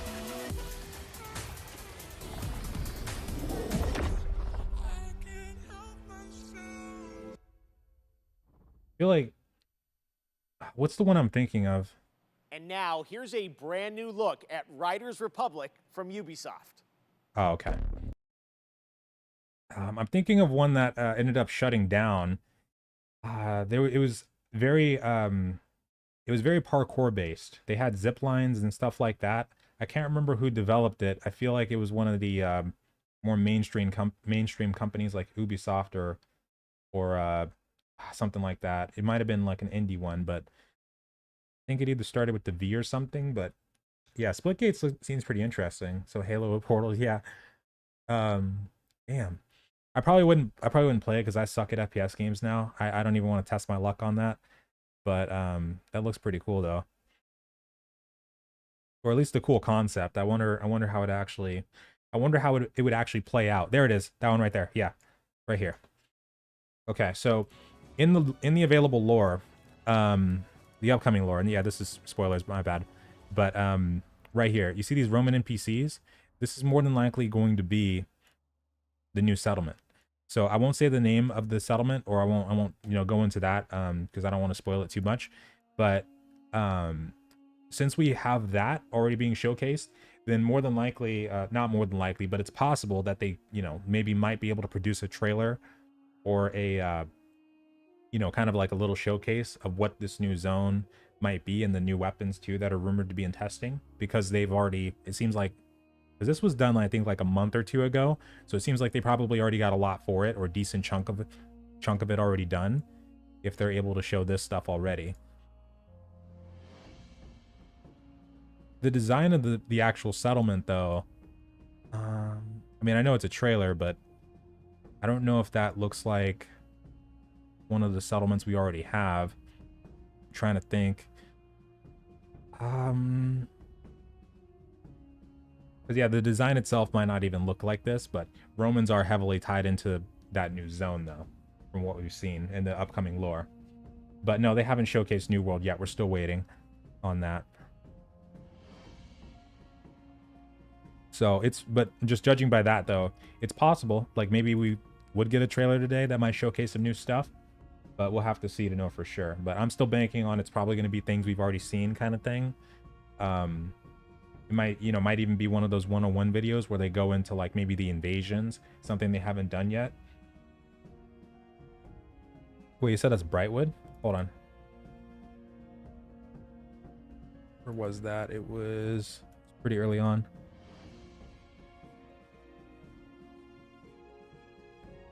Is that Brightwood? Wait, let me look at the outside.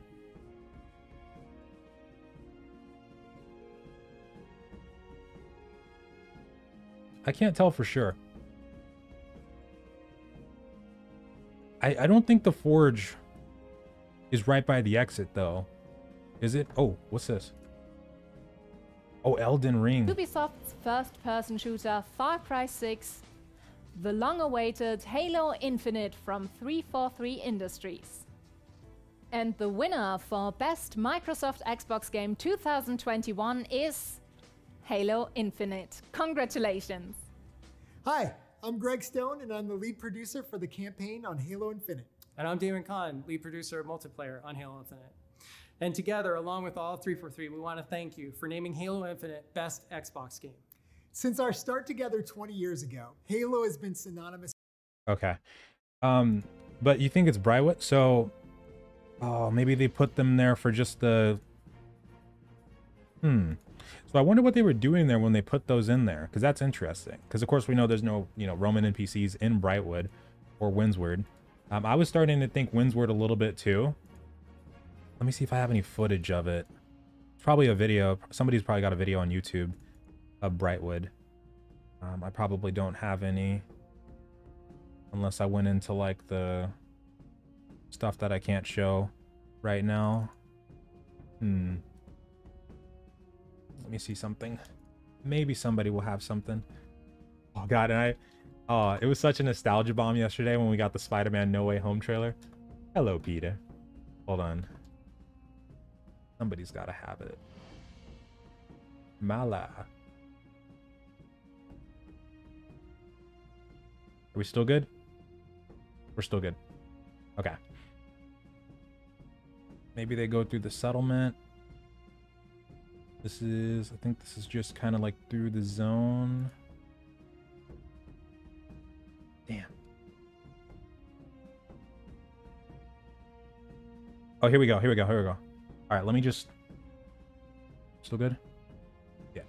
Let's just compare really quick. So, I don't know if this is the same exit, though. That's the only thing. It's hard to tell, right? But the look of the trees, though... Okay, so this is a southwestern exit. There's a chance it could have been the western exit that they were recording this from, if it is Brightwood. They didn't show New World yet, no. No, we're still waiting. But I think the forge is more on the inside of the city. Either way. Is it? That stone cutting bench, right? Okay, that's the forge right there. So, yeah, it is kind of near the, it is kind of near the entrance, actually. Oh crap, that might actually be Brightwood. Hold on.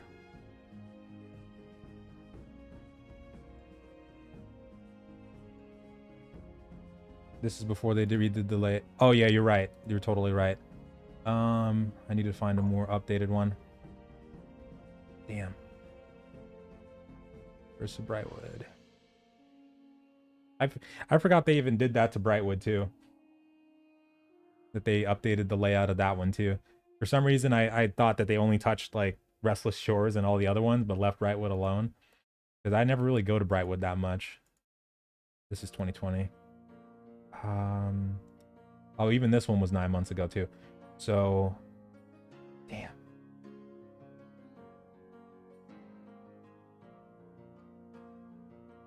Windsward settlement. We can check Windsward though.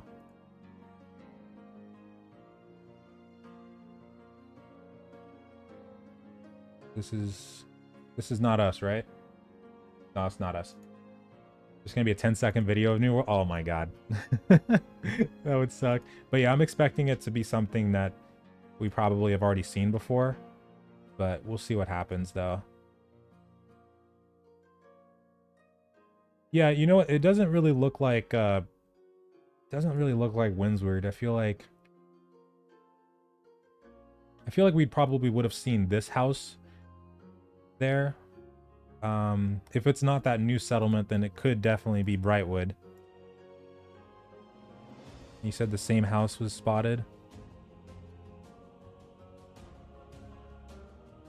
So then what I wonder what they were doing. Oh, thank you so much, Draco. Appreciate that. My beta VODs. I don't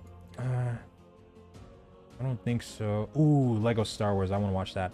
But it could be Brightwood. I wonder if they were just kind of putting them in there as like a little bit of a teaser of what's to come. But we know that like the new zone should be heavily tied to Roman culture too. So Jar Jar. I don't know. It's still possible. I think that they might. That changes today though with a brand new look at the game. We're so excited. Might be able to do a trailer in the future that might showcase that zone, but we'll see though. We'll see.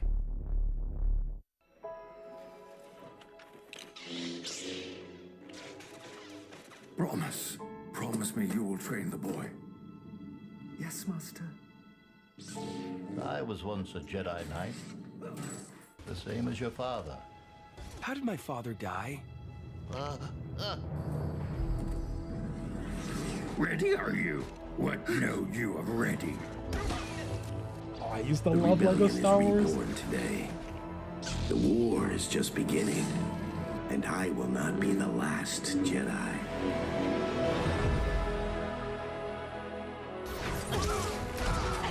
All the nostalgia. You hear the track? You hear it? Reach out.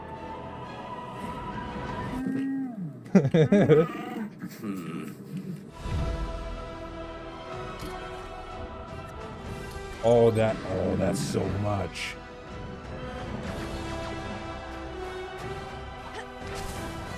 That is so much to explore. How many planets was that? No. No.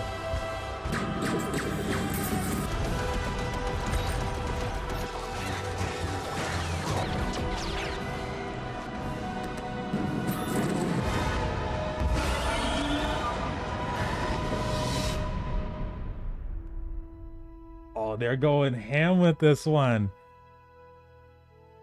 Oh, way. No freaking way. The boy has no patience. He is not ready. I am ready.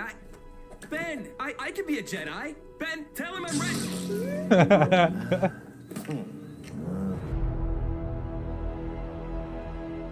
Oh, I wish it was coming out sooner. For the past 2 years, Next Studios in Shanghai have been bringing to life their vision for a new style of shooter experience on PC, a game called Synced Off Planet. It's a new kind of companion shooter. Ooh, okay. We'll watch that one too. Oh, I used to love Lego Star Wars though. That was a big part of my childhood. That was so fun.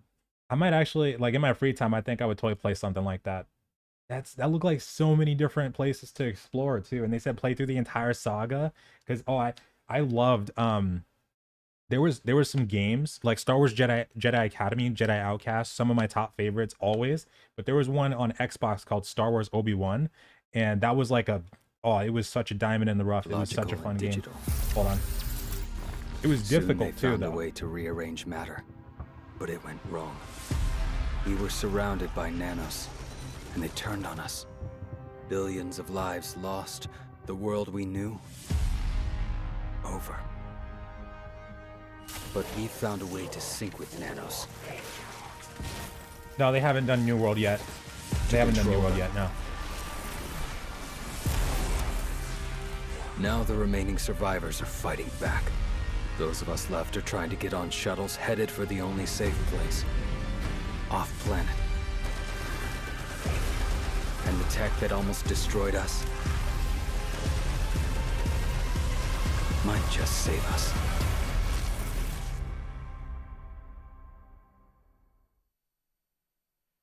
Next up, another fun surprise for you guys, the Outlast Trials. Outlast. Okay, I haven't played too much of that one yet. But I'm 26. Yeah. I can't remember when I played Lego Star Wars. I was pretty young though when I did play it. I think it was on, because the consoles that I had GameCube, I had Xbox, and I did have PlayStation 2, but it was mostly my brother's PS2. I didn't really have one of my own for the longest time, but probably on one of those. And then when I got into PC gaming, I don't think I played Lego Star Wars or anything like that. I don't think it was on PC back then. But the very first game that I ever played on PC was RuneScape when I was like 11. But yeah, we're still waiting on New World. We don't really have any. I'm still looking at their tweets. I'm trying to see if they give us any sliver of information at all. Let me turn up the as I said I was going to do this earlier. Let me turn up the sound as well, just to make sure that when that does start playing, you'll be able to hear it really well. But yeah, we're still waiting on just a shred of anything really. But so far we're not getting anything.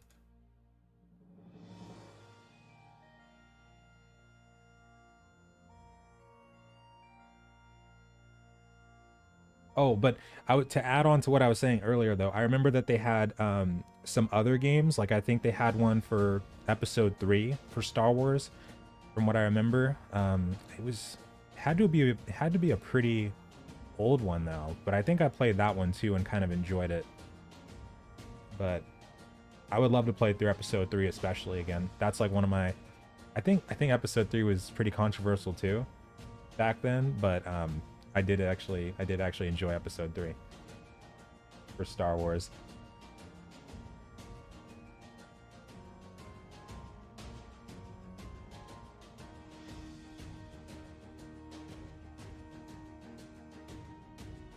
Dang. And they're still not showing any kind of like schedule or anything like that for this.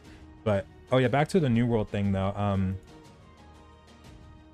So yeah, so if that's Brightwood, then they probably, I mean, the zone itself was like, even during the testing phases, people were glitching into it. I think even during the beta, people were glitching into that as well. But I don't think anybody saw or showcased the actual settlement. So that one might still be in development, but they might at least have enough there to where if they did want to do a trailer, they potentially could, because like the baseline, for the most part, the baseline of the settlement seems, or the baseline of the zone seems to be done. Like I know there was creatures and animals and stuff like that that were talked about back then, and even I think people were talking about it in the data mine stuff too. Points of interest though, I can't remember if anybody was able to actually explore those or talk about those, but we'll see if they're able to actually do a trailer on that. If not today, then maybe like either before launch or after, we might see something like that. Because I know with the, what was it, Ebonscale Reach, when they did the development update on one of the delays, I think they showcased that too in that specific announcement video.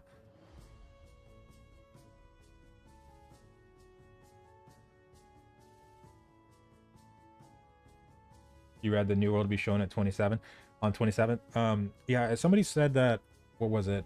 This is the 27th.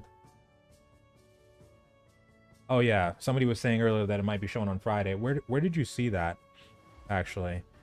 Because on their Twitter, for instance, like we talked about earlier, they did have several replies that made it seem like we would actually be getting something today. Like for example, I think they're still on here.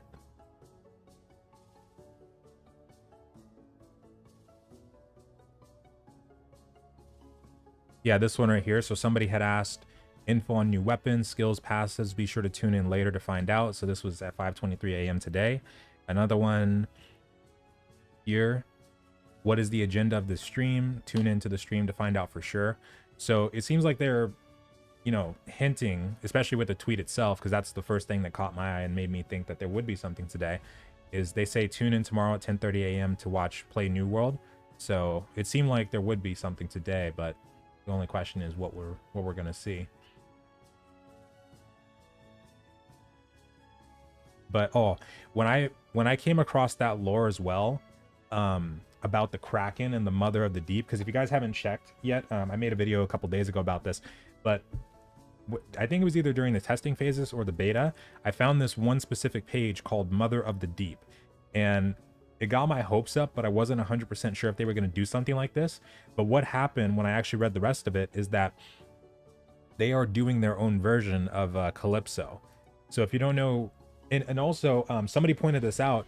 Actually, let me show you guys. This is really cool. So after I made that video, because what I talked about during that video is how there's actual lore of the Kraken like revealed, because before the beta and all the rest of the lore pages came out of the upcoming stuff, we had a story from the Ebony Hawk. And the story was that the captain of the ship found a book on the shore. It was either the shore or like inland of Eternum, and this book told him, or he thought that it was going to tell him how to get out of the storm and escape the island safely. What happened was when they, and I don't even know how they had a functional ship on Eternum that didn't crash and like was marooned, but they tried sailing. And then once they got to the storm, they tried to do this ritual. So they strapped the guy to the mast of the ship, and it didn't work. So what happened was that he became, from what the page was saying, it seems like he became lost. And they even say that, I think this is the Ebony Hawk one, or this is the Vendetta. But yeah, the Vendetta, there were stories about the Vendetta, how the Vendetta tried this as well. But they were rumored to become a ghost ship. Like they actually became a ghost ship, and it seemed like they were kind of taking on the role of the Flying Dutchman, although it doesn't say that they actually ferry souls to, you know, to wherever, especially since you don't die on Eternum. You keep coming back until you turn into something else eventually. So I don't think they really need to do something like that, but this ghost ship thing, this is what I'm going for. There's actually a ghost ship that was spotted during the beta as well. Let me see if where is it? Somebody pointed this out to me. So the story of the Vendetta was that they they were trying to find a navigator, the Vendetta ship. This is before the Ebony Hawk. This navigator that they came across was like a crazy hermit dude who was begging them, literally begging them not to go into the storm, because he said that there was a creature, he nicknamed it the Cracky. And then in this page here, where was it? Maelstrom revealed. In this page here, this is where they actually come into the storm, and in the heart of the storm, they see the Kraken. But the Vendetta ship, they're rumored to be like a ghost ship now. And when I made that video, somebody pointed out that somebody had actually spotted it. Where the hell is it? Hold on. It's like a really, really low view, like barely anybody has seen this. But I went back and checked. I think it's this one too. This person probably saw it too. But no. There was like a 200 or 20 view video that had it. Oh, no. It was a Reddit post. Hold on. I think I took a screenshot too.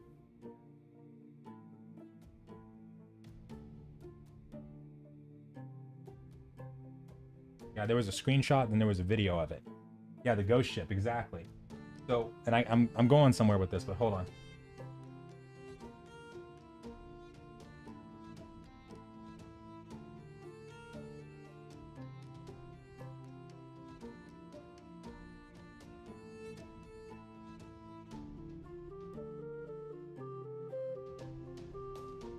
Found it. Okay. I put it in my Creative Cloud. Where is it? Wait, which folder did I put that in? Oh, okay. Yes. So this was actually discovered during the beta. That is crazy. So what I'm thinking, and what I was thinking during that video, so we have the Kraken, we have the Mother of the Deep, who seems like Calypso, which basically means that people can, give offerings and stuff like that, and earn her blessing, like for bountiful harvest, and sometimes she'll protect you. Like there was these guys who were fishing, and then this swarm of withered came up on them, so they retreated into the water, and then the water started to move, and then there was like a bunch of flopping fish just splashing around them, and then they heard a loud roar before the water crashed on them. They woke up on the beach, the withered were gone, but all their companions were safe. And that told me everything I needed to know right there. Like, we're actually going to get a version of like Pirates of the Caribbean Calypso. But the fact that this Vendetta is actually a thing, and like I was talking about in the video, it's possible that in the future we might actually see naval mechanics and come across that Kraken ourselves. Maybe, and I was thinking maybe one of the ways that we could potentially get off the island story-wise is we submit an offering that the Mother of the Deep actually accepts. Because when the Vendetta tried to get out, they didn't, as far as we know, they didn't really make an offering to her. They said that the offering that they were making was supposed to appease the beast, right? So they were trying to make an offering to the Kraken, but they probably didn't even know about the Mother of the Deep. So what I'm thinking is that, because in the upcoming lore, you'll even see how Isabella is probably going to be, she's probably going to break free. Like, either her or the corruption itself is probably going to break free. There's actually, so, and this blew my mind, because the box that we came here with, if you guys remember, like in the opening cinematic, the box that Captain Thorpe opens up, let me make sure that I go into the right folder here. And I didn't think this would actually be a thing, but apparently that box is like some kind of mystical thing that apparently everybody on this island needed to break free. Because the way the lore suggests, from what the lore is saying, Isabella and Captain Thorpe, they were really after this box. So Captain Thorpe, after he became corrupted, you might have seen these quest lines during the beta where he's like writing you letters of challenging you and stuff like that, and he's talking about this box. He's telling you to bring his box back to him. Apparently this thing has something. What is this? All right, now it's time to catch up. Something that can help them break free, which makes me think, because what was his name, Father Russo, he gave us that box, and in the corners of his eyes, like during the trailer, you can see how he actually seems like he's corrupted too, but he's fully functional. He's talking to you. He seems like he's not too far gone, but it makes me think that this guy was working as like a double agent or something. I'm trying to find the, hold on. Where's the opening cutscene?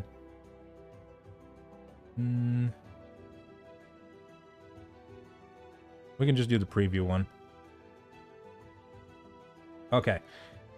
Yeah, apparently this box has some kind of mystical properties that can potentially allow them to break out of this island. So the corrupted, their plan, they're also going to go after the angry Earth.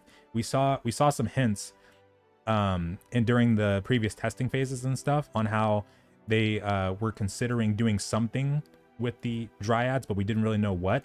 Like if you looked at the lore pages, like the ones with Isabella, like Duality of the Word, where they talked about how she had plans for something and she was, gathering different specialists around the island, like she was turning them into corrupted, like she'd be getting blacksmiths, farmers, people of science. She was taking them for the corrupted and trying to build, like, make the corrupted into a more sophisticated fighting force and building up structures and stuff like that. There was also a page that talked about the angry Earth. We couldn't actually translate the language, but it was something like you see pictures of branches and some dryad hearts and stuff like that. That's what the page told you was on the page itself. So we knew that they were going to try something, but in the upcoming lore, it seems like Isabella is actually going to full on attack the angry Earth, and they have something that she needs. And then if she gets it, then they might actually get off the island.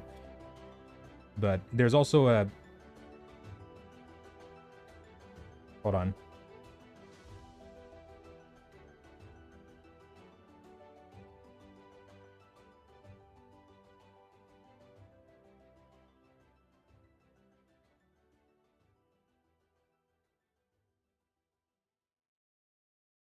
But there's also what was I gonna say? Hold on. Dang it. I was on a roll. Oh wait, let me make sure. I don't think we've seen anything. We haven't seen anything New World related yet. Okay, we're good. Let me think.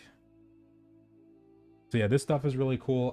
What's naval battles? Oh, so naval mechanics is what I'm thinking they might do in the future. So where we're actually able to, because lore-wise, eventually, it seems like something or someone is going to break out of this island. I know what I was going to say.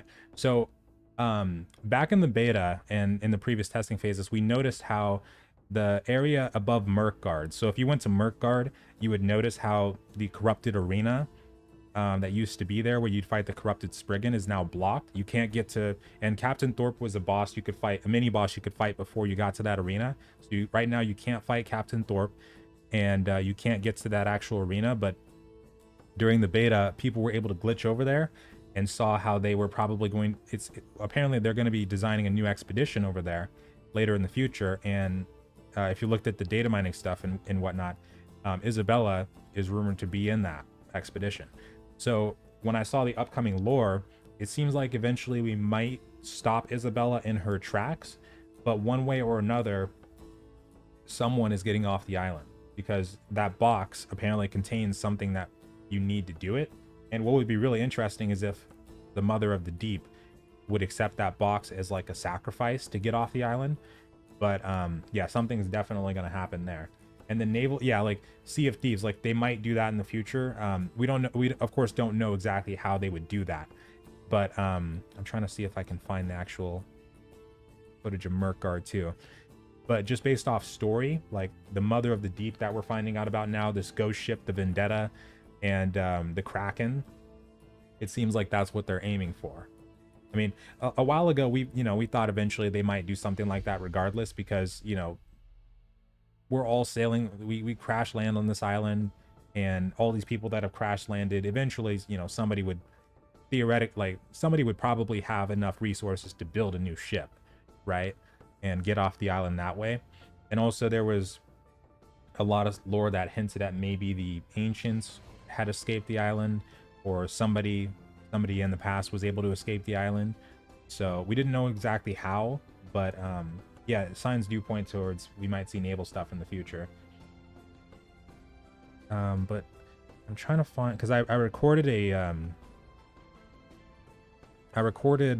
a little bit of a video when I went to Merkgard, and what I recorded was showing, it was in the advanced weapon guide that I did, or the advanced in-game guide that I did, and I showed how the, I think it's this one, yeah, how that area is blocked off. So this is where Captain Thorpe is. During the preview we were able to fight Captain Thorpe here, and then just past Captain Thorpe is where we were able to go to the Merkgard arena, where you could fight the corrupted Spriggan. So that area is now blocked off completely, and we can't do anything with it right now. But they're probably going to be, because that's where people were able to glitch into and see that there's actually an expedition over there too. That's going to be in development right now that we might be able to do in the future. Go back to it. Yeah, right now you can't do anything there though. Can't get in there. Was there anything? We did see something on Elden Ring. I don't think it was that long. Oh no, I think it was a part of a trailer, so I don't think they've shown Elden Ring like in depth yet, but we did see like a small like split second of Elden Ring stuff there. I think it was when they were announcing an award. I think that's what we saw it from. Yeah, so far we still don't know if what's going to happen with the New World segment. Still waiting to see something there.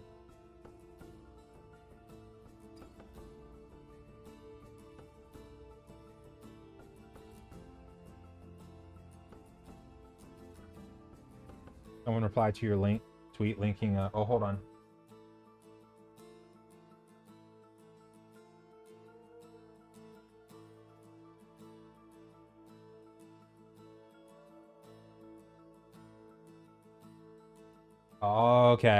Okay. I see it. Thank you. Yeah, okay, so we do have it looks like a confirmation here. Let me go down to it. Here. Yeah, okay, so I don't know where they got this. This is probably on the website, but so this shows that there's going to be updates on these specific games or companies, and then also Amazon games here as well. So, okay. So hopefully we'll see something here today. For New World, we just got to wait a little bit. Okay. Sweet, though. Thank you.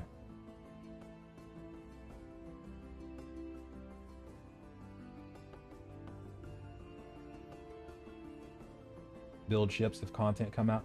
With naval systems, because I did see somebody just say, like it might be a tacked on system. If they were to do something like that, then probably the best way to do it would be to look at games that have done it in an open world sense. Like have it to where it's not like really instance based or loading screen related. If you're talking about, you know, naval content, building ships and sailing the seas, I feel at least that should be, you know, completely open kind of thing. You can just, you know, build that ship, hop on it, start sailing out of the islands, and maybe come across different you know, mythical creatures out in the ocean, like the Kraken, of course, that we know that is a part of the lore now. But there's also way more than that. Like, and they even said in a previous MMORPG article interview how they're going to continue to pull inspiration from historical. Wait, it's here. Hold on.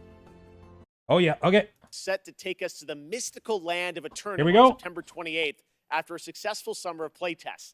Now we've got a brand new look at this MMORPG as it heads towards its open beta on September 9th. And if you're watching on Twitch, make sure to connect your account to get the Twitch drop of the Verdant Trapper apparel skin by watching 15 minutes of this very show. And after the world premiere, check out my interview with game director Scott Lane. Take a look.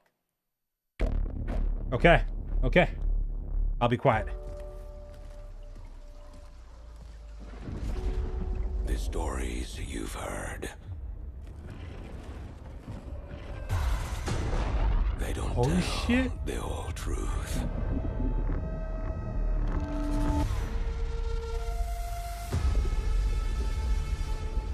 The island is indeed a place of legend.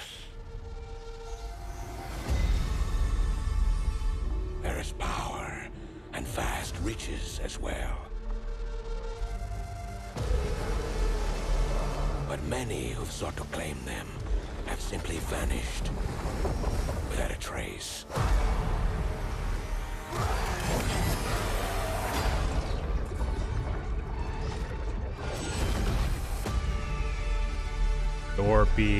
Thorpe. September 9th? Your ship is stocked and your crew assembled.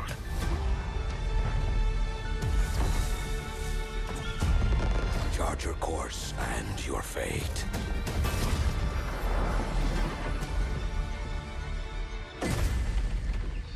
We can pretend no longer. Dude. This corruption must be stopped.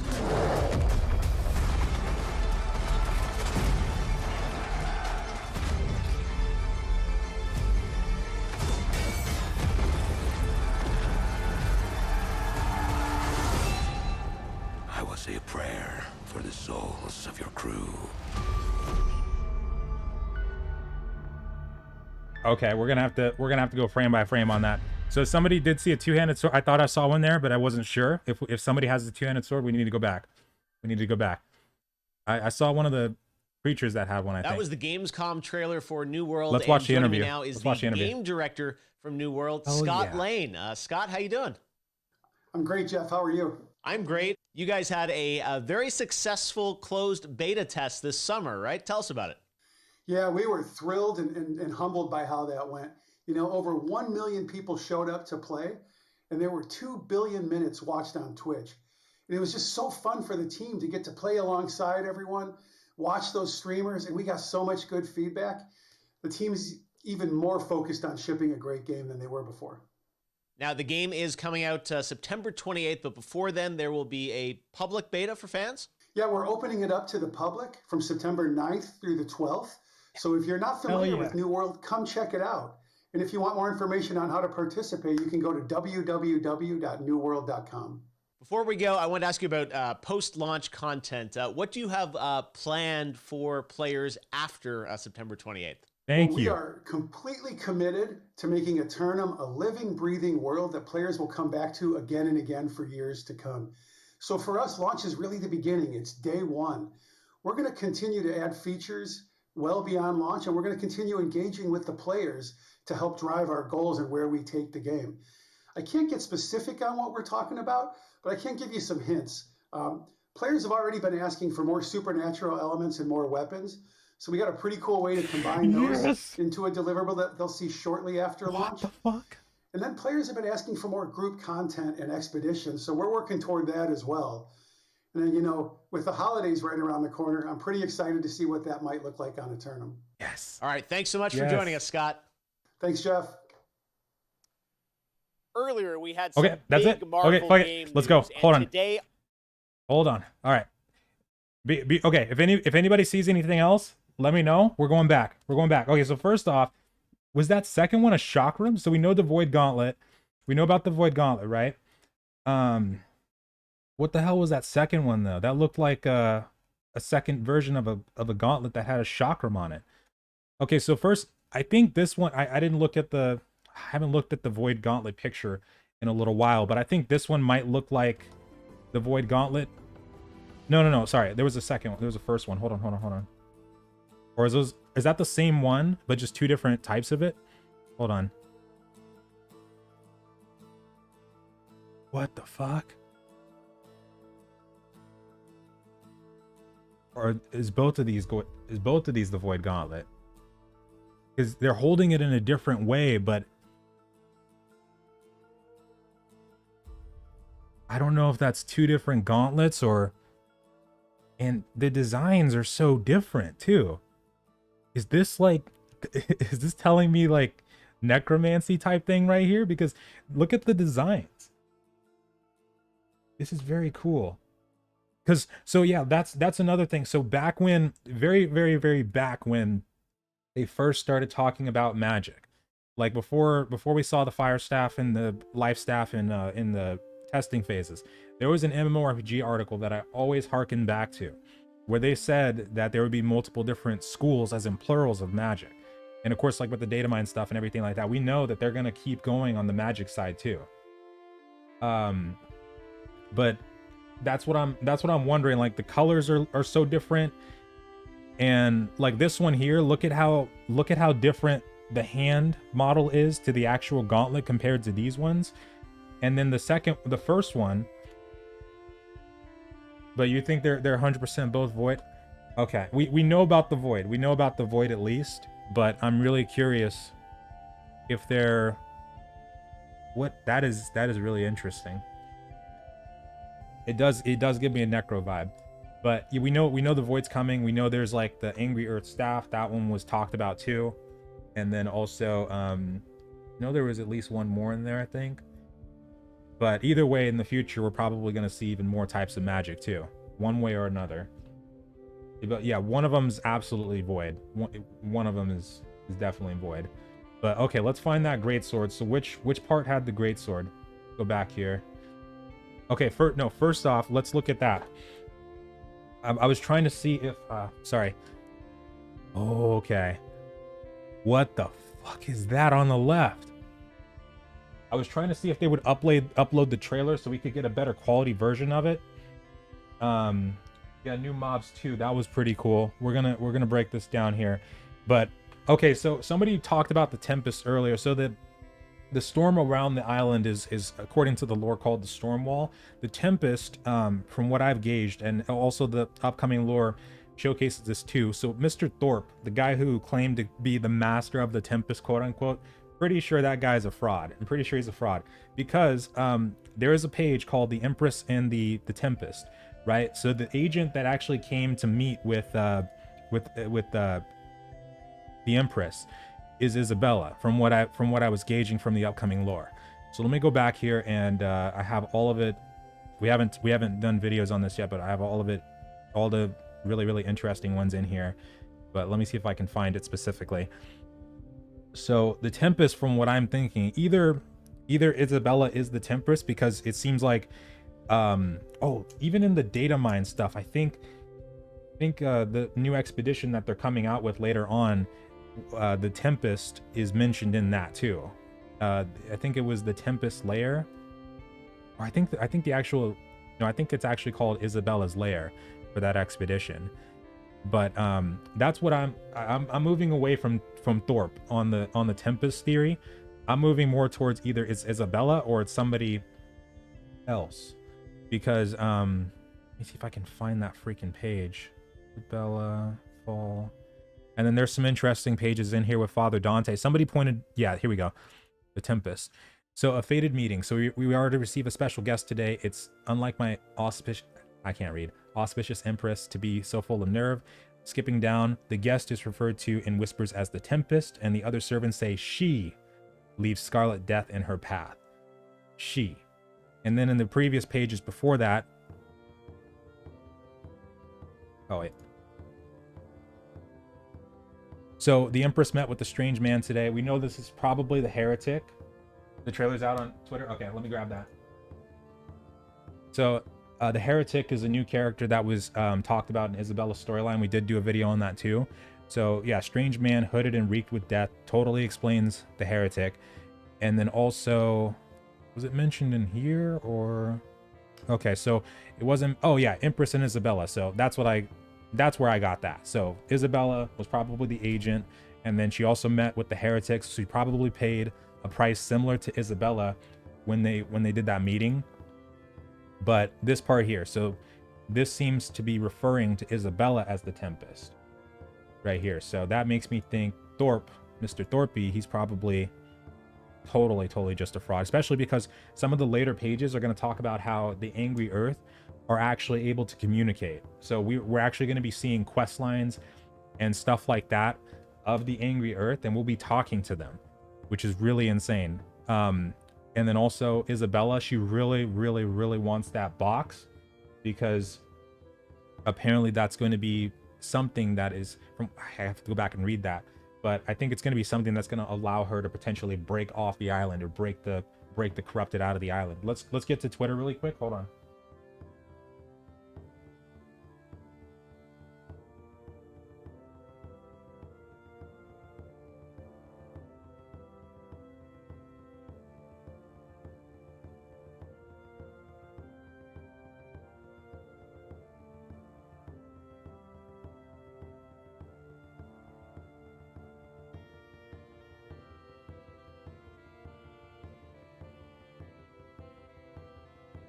Let me grab that. Let me grab that trailer.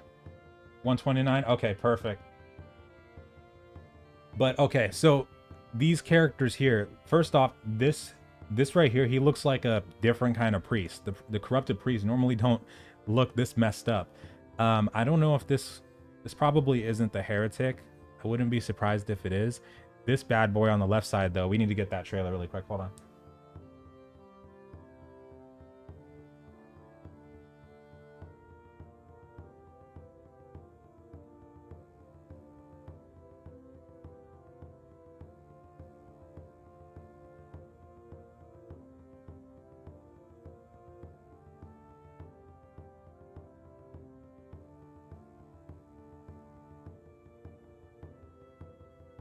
Okay, let me download it.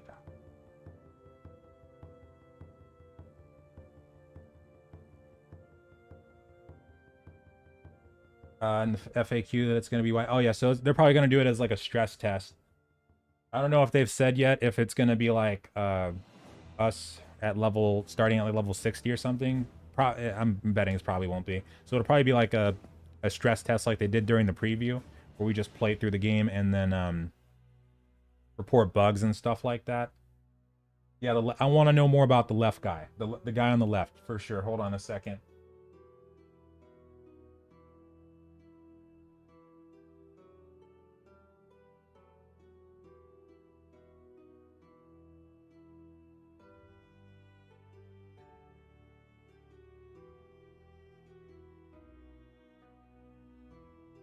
And they didn't put that on their YouTube, right?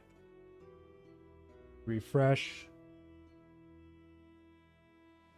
Oh, they did. Let me get it off their YouTube.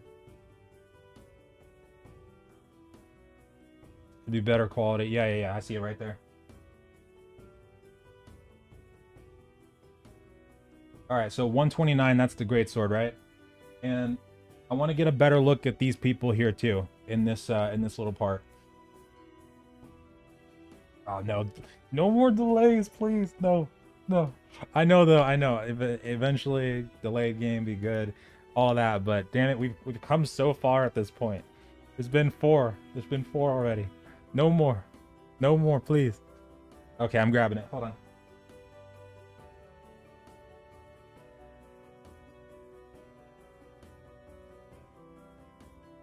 Especially not after this, because this looks insane. The Titan, yeah, I want to see him. Oh, and also in the back there, so that looks like the model of the corrupted ogre, of course, but that doesn't look like a regular corrupted ogre. I want to get a better look at him too. And I see a couple red eyes right here. Let's get a better look at that too. Oh, that looks like the corrupted Spriggan, actually. Hold on.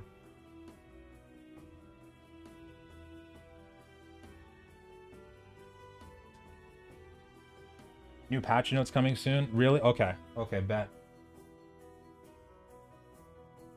Did they post a... I'll check in a second, actually. They didn't post anything on their on the website yet, right? Okay, New World, Chart Your Fate. All right, let me minimize this. Let me know if you guys see anything on the Gamescom, if they do put out anything more. Let's go in here.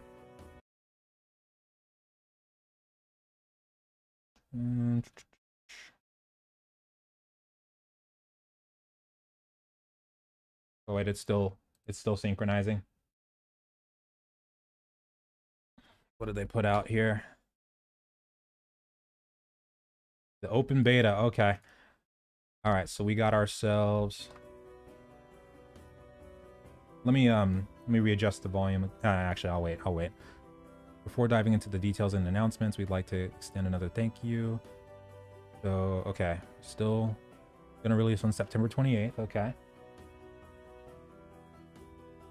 Isn't the Great Axe just a mob? I haven't checked it yet. I know that there was at least one. It had to have at least been one mob in there with the Great Sword. Let me check this out here. He's at 129, right?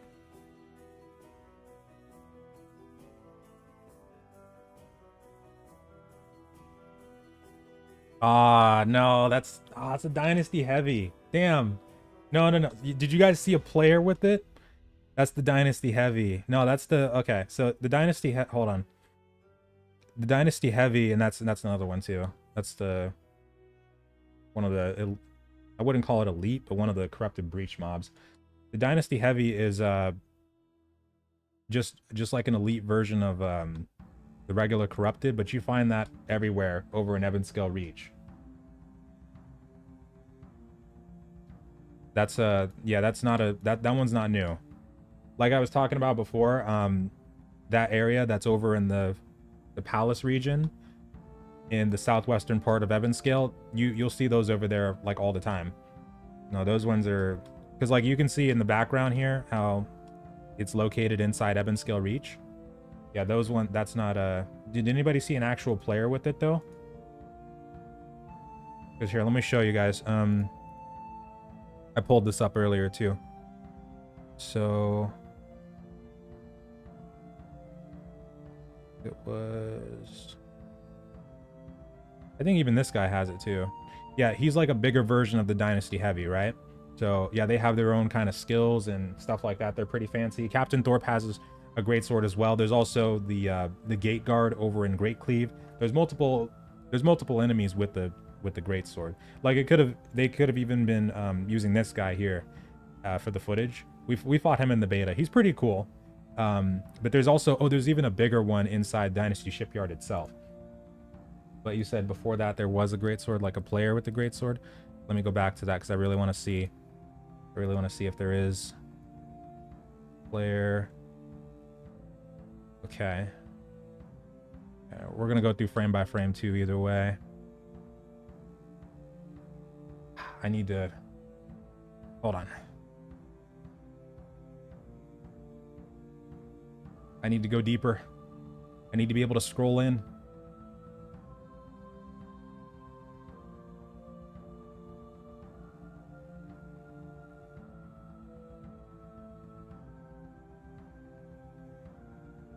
Let's get in here. Okay. Now.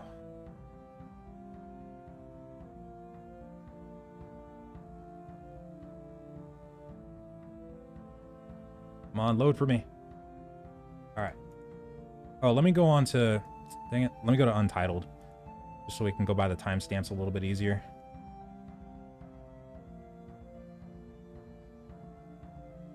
We're going to need to be able to scale in. Slow stuff down a bit.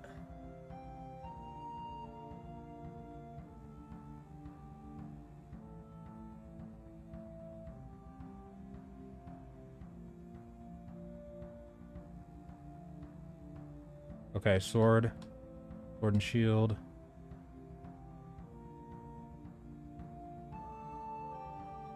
Enhance.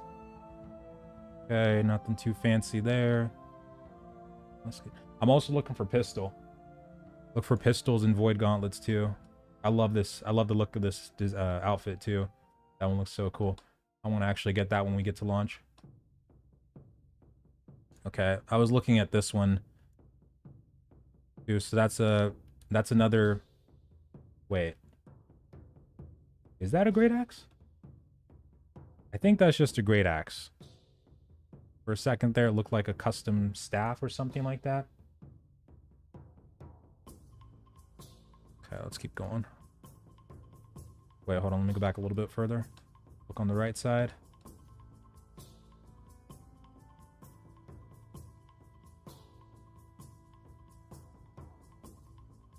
Okay. That's just the mob there. All right. Damn. Okay, so yeah, I'm not seeing the actual greatsword that anybody was talking about. So yeah, this is the Dynasty Elite. Not actually called that, but yeah, they have greatsword mobs over there that have greatswords like that. But let's go back. Let's go ahead and see if we can slow it down a bit. Screen, right?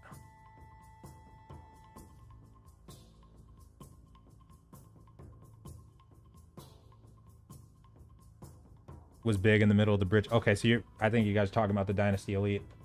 I forgot what they're called. The Corrupted Heavies. Yeah, they're called the Corrupted Heavies. They've already been in the game, But this is what I want to see here. Oh, shiz. Void Destroyer. Void Destroyer. For a second, I thought that was like over the ocean. But okay, yeah, that's the Void Destroyer. That's one of the mini bosses that you'll see pop up in the invasion. I actually did an invasion guide a little bit ago, like a couple days ago, and we talked about the Void Destroyers as well. This one though. Hold on. Thorpe. Okay, so we know he's coming back. He did get old. I saw somebody say that earlier. He did get old. Thorpe.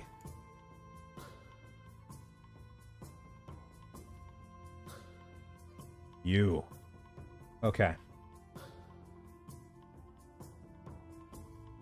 Damn. So first of all, this one right here, it doesn't look like a regular corrupted priest. He still could be one. You know, actually, I think I might have seen that model before, like in Mangled Heights, maybe. That could be the Archpriest. For people who haven't fought him yet, he's the second boss in Mangled Heights after Morzul. That could be the Archpriest right there. And then, of course, we got this corrupted ogre-looking bastard right in the back line here. And we've seen like a version of this in the story trailer they did too. Like the first lore-based story trailer they did. This guy, though, this doesn't look like a regular thing. This guy looks like something much different. I'm super curious about if these are just models that they pulled from the game, or if these are actually like boss type level creatures that we're going to see later on. Like I could even to me this kind of looks like a sinister, almost like a, is that a corrupted Spriggan back there? Can't fully see it. We know this one's another creature here too, but this almost looks like a corrupted a Sinister 5. I want to say Sinister 6, but like a Sinister 4 or 5 situation here, where these could be like some of the leaders of the corrupted, if they're not just like random mobs and bosses they pulled from the game. And the 4K is on YouTube right now. Okay, let's go back to their web YouTube 1.2 as well. See if I can pause it right there.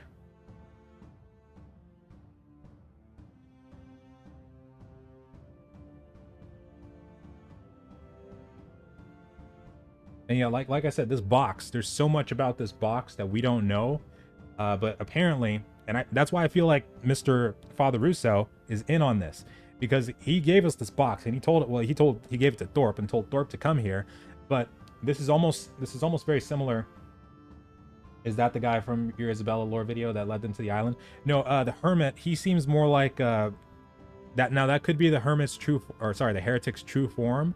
But when they were traveling with him to the island, he seemed like, you know, just a regular guy. Well, as far as like regular could go with a guy like that. But he had a beard, and he looked like just like an old craggly man. So I don't think that's, if that's his final form, that would make sense. But he doesn't look like what was described in that story. If he looked like that in the story, they probably would not have ever sailed with him to begin with. But that the box is empty.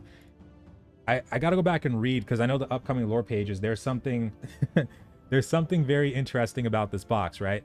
Because let me read off the Father Dante stuff after this in a second. And this is something that people brought up to me in the beta, and I thought it was just something minor, but there's definitely something going on with Isabella and this freaking box, and Thorpe in this box. Everybody wants this box for some odd reason. But this right here looks so badass though. I want to know, I just want to know if this guy on the left if he's actually like a real thing. Yeah, okay, that's definitely the corrupted Spriggan in the back there, I think. You see the shape of its head? That is absolutely got to be the Spriggan. But this one on the left, I want him to be a real thing. I want him to be a real thing for sure. But okay, let's talk about the Father Dante stuff. So somebody found this, I think, in Restless Shores. And where is it? The interview with Scott, I would like to see when he talks about future content. Oh, he said, all he really said is that they're going to be working on like new weapons and, oh crap, I got to go back and take a screenshot of that. Hold on. We're still there, right? Yeah. So he talked about new weapons, and then he showed a picture of the gauntlets. Those look like void gauntlets, but the second picture he did, it looked like it could have potentially been different types of gauntlets, like past the void. But a lot of people are theorizing right now that it's probably just, you know, void gauntlet, but two different pictures showcasing different concepts of it. But let me find the Father Dante stuff. Okay, and this confused the crap out of me when I first read this. 100 Azoth in the box. Oh yeah, I'm gonna use my arrow keys too. That's a good idea. Thank you. And will you make a video about void bent armor, how to make it, maybe how long on average? Oh yeah, in the future, yeah, absolutely. That's one that I'm really wanting to get into. That's why armor smithing is probably going to be the first thing that I ever max out when it comes to crafting professions after launch. But absolutely. And then, so this is what happened here. So this came out after the beta, this lore. And this first one says, I heard the heretic's voice again last night in Isabella's quarters. They were discussing something. I ran in, crucifix in hand, but Isabella was alone. She watched me as I searched the room, smiled as the crucifix fell from my finger. I let her embrace me and felt her body shake with silent laughter. First thing, this is why this confuses me. So we already know Isabella's storyline for the most part. This came after, this was dug up after the beta actually began, right? So this is new. The thing is, in the game and like even in the files, the Isabella story is all still the same, but we have this now. So when somebody first brought this to my attention and was asking about who's Father Dante, and said that he like was a lover of Isabella, I remembered a page that I read a while back that was like a different Isabella, but it was like two lovers, and I think they were up in Great Cleave or something like that. I thought he was talking about that. This confuses the hell out of me because this kind of changes things about her story, because for the Father Dante thing and the heretic, this seems like they're on a ship, right, in Isabella's quarters. They were discussing, this seems like this took place when they were on the ship over to the actual island. So, and I don't think it mentioned Father Dante in her original story, but, and also let alone the fact that this was a lover of Isabella's. But it's also possible that Frederico was the narrator during that time. He may not have even known about Father Dante. So it could have been a thing that was going on in secret, which was very interesting that he didn't notice that. But the second one, for instance, let me see. I'm so sorry I left you to face Captain Isabella's wrath alone. Whatever she does to you will be less horrible than what she has planned. Perhaps it's some small comfort. So the first page seems like this happened maybe before she was turned into the corrupted, because if she was already corrupted when this happened, this would confuse me a little bit, because of the fact that the guy that's talking is not corrupted too, and then also that it just seems like if they were on a ship, then this had to happen before they got to the island. And then the second one, I couldn't let her go through with it. I couldn't let her become the monster she wanted to be. My final request is that you distract her until I can escape the island with the box. So then I'm like, okay, so the box must have come from the island, which is interesting. Very interesting. Because if the box came from the island, then whatever's inside has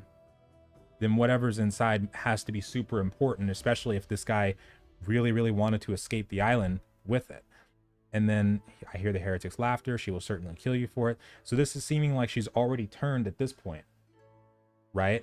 And then the third one, as you struggle in the fever script, I invoke the ancient right. I would not see your soul damned to the pit, even if it meant condemning my own. When your fever finally broke, so she had a fever like on the way. She was really sick, like on the way to the island when she had already paid the devil's price, as the heretic put it. But when she got to the island, she was a lot better after that. So that's another reason why I thought this probably took place either like on the ship or just shortly after. But it says, the truth is, until tonight, I've never done a single thing worthy of reward. Saving your soul was never within my power. The only thing left for me to do was to steal it and save the world from what you've become. We will not meet in heaven. I hope that we never meet again. To spend my life guarding this box, to grow old, to die alone, imagining the hate you must feel for me. That will be my reward. Goodbye, my love. So this Dante guy blew my mind. I did not know in any way, shape, or form that Isabella would have been intimate or anything with this guy, or let alone anybody. I would have thought if she was going to be romantic with somebody, it would have been Frederico. But this guy completely blew my mind. But then it started making me think more about the box, and then I started finding more and more lore pages about this, and how like the Angry Earth in the future are going to be able to talk to us and communicate with us, and we're going to be able to actually do quests for the Angry Earth. Like, let me see if I can find one. Mother Tongue, defend the box. So a talking wolf has asked you for help.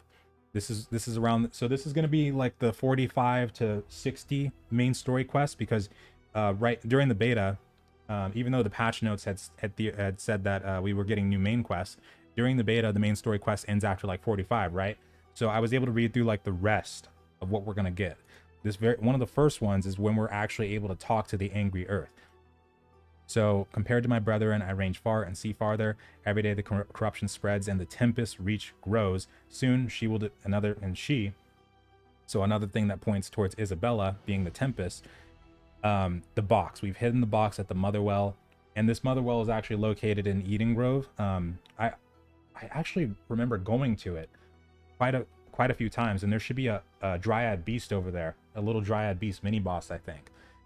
But yeah, this Motherwell is apparently going to be probably going to be pretty important later, but even they are wanting to defend this.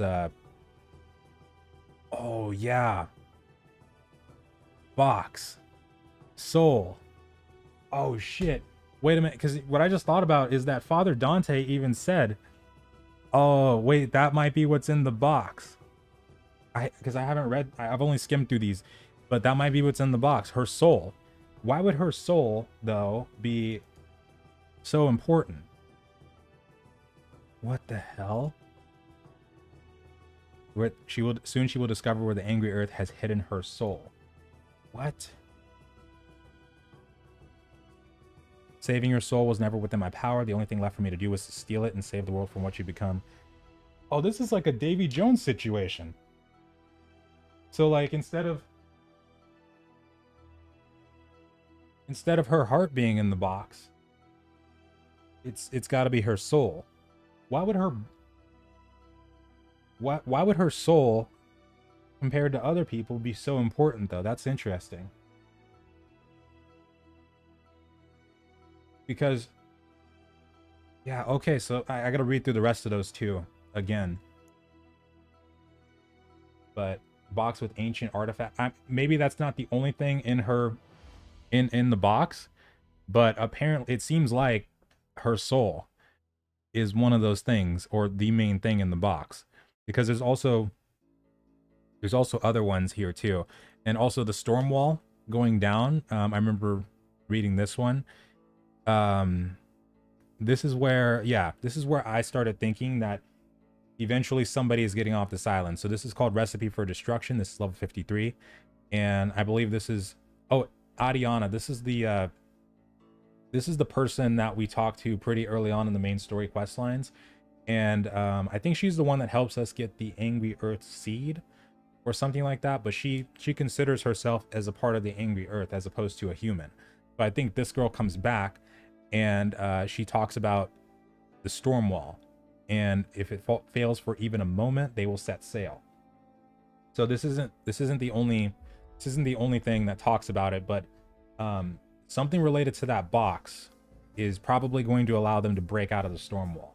And like somebody was saying earlier, how there is a smaller version of the storm wall on the island, and there was even like lore pages where they were testing stuff at it, and one day there was an explosion that happened where it just blew up, and like in a specific radius around it there was a pretty big explosion, and I think somebody died in the midst of that too. But yeah, something's definitely going to happen there. But let me go back into this. We'll play this a little bit again. But I do want to see what happens there. Liches keep their soul in a phylactery, but her soul is what interests me. Why her soul as opposed to like even the heretic's soul, for instance, right? The heretic, the one that brought her to the island, he seems more ancient, way more powerful. Somebody said royal bloodline. So let me think, because in her story, like when we went over it. We know that she was a noble, right? But I don't think she was really high on the totem pole, if I remember right. You know, like if she was like the queen of, you know, London, or sorry, you know, England or whatever, then that would make sense. But I don't think she was that high though, up on there. Let me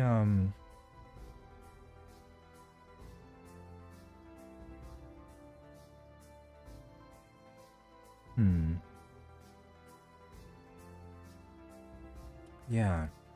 So that's why it makes it interesting that her soul would be the soul in the box. Maybe not she found the heretic, but the heretic found her. But the heretic, he was in so if we go back to that video, he was in prison when she found him, And where is that? Yeah. So the company of the Red Sign, they were trying forever to extract information from this heretic. So yeah, like we did an animation for the video, but yeah, the prisoner. So he was in prison by the time she found him. And oh yeah, Spain. I'm sorry, you're right. Yeah, I think people were talking about how Isabella is probably from Spain, but so that would be very curious if he knew the entire time he was in prison that Isabella was going to show up at some point, and she would be so heavily attached to this story that her soul would be the one to change everything. Because it sounds like if they get this box that they're going to be able to escape the island. So Isabella getting her soul back, I don't know what that's going to do. She did have brothers. Yeah, she did have brothers. Her father, mother died. Her brothers died. She was left alone. Yeah, this box. Why though? Why? And the fact that, so yeah, Father Russo, the reason I think he's in on it too is because he gave Thorpe that box, and just like in that previous trailer we just saw, as soon as he gave him that box, it was future time. Like had a premonition. And Thorpe could have potentially known even before he came, because we know once he got corrupted, he changed. But when we first saw this opening cinematic, it seemed like even though Father Russo's eyes glue red, that he was still like on our side to a degree. But it definitely seems like he might have been in on this. Very curious. Let's just watch that really quick again with the sound on too. I got to go back through my thoughts while we're watching this. Think about this some more. The stories you've heard, they don't tell the whole truth.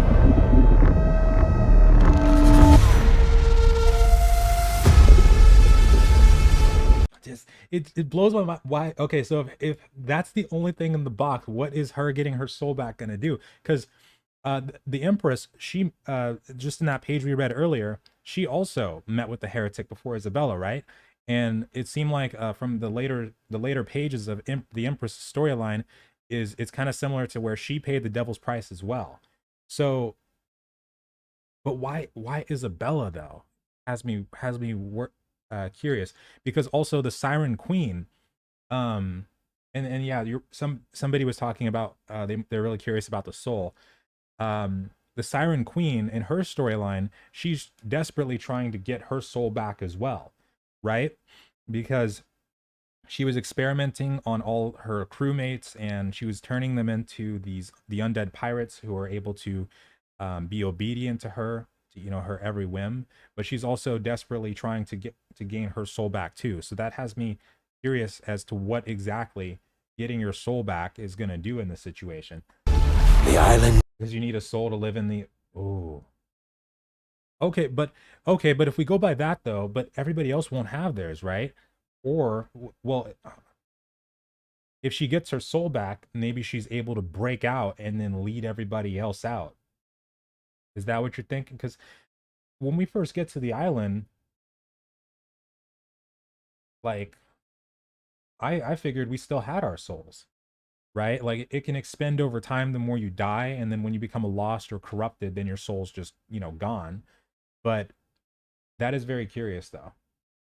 Is indeed. But I'm not sure, I'm not 100% sure on the Hades thing and the Greek thing as much anymore, like the Greek god thing, the dark god. But the heretic, if not him, there's got to be somebody else we haven't seen yet.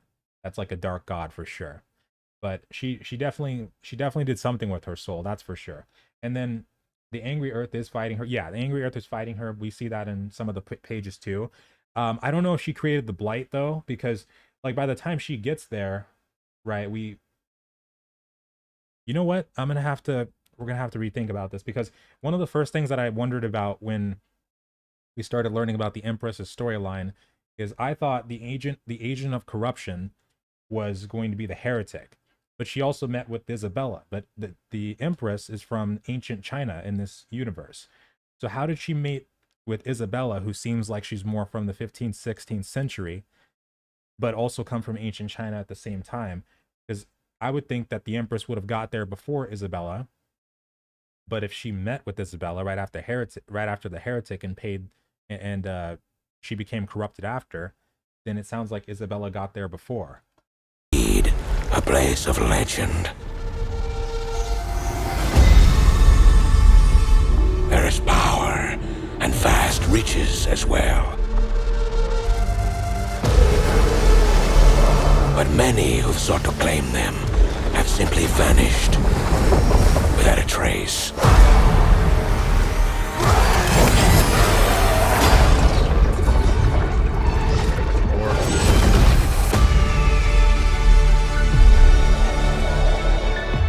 Your ship is stocked and your crew assembled.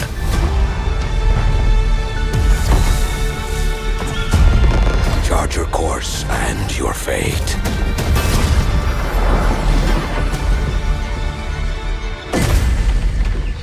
We can pretend no longer. This corruption must be stopped. Yeah, and just the narration. It seems like, why would he give us something that they need to escape the island if he really wants to stop the corruption?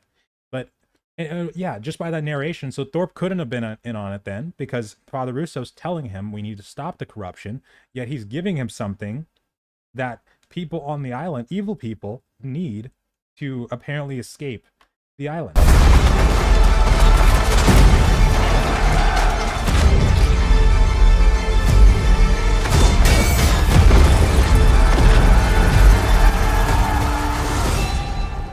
I will say a prayer for the souls of your crew.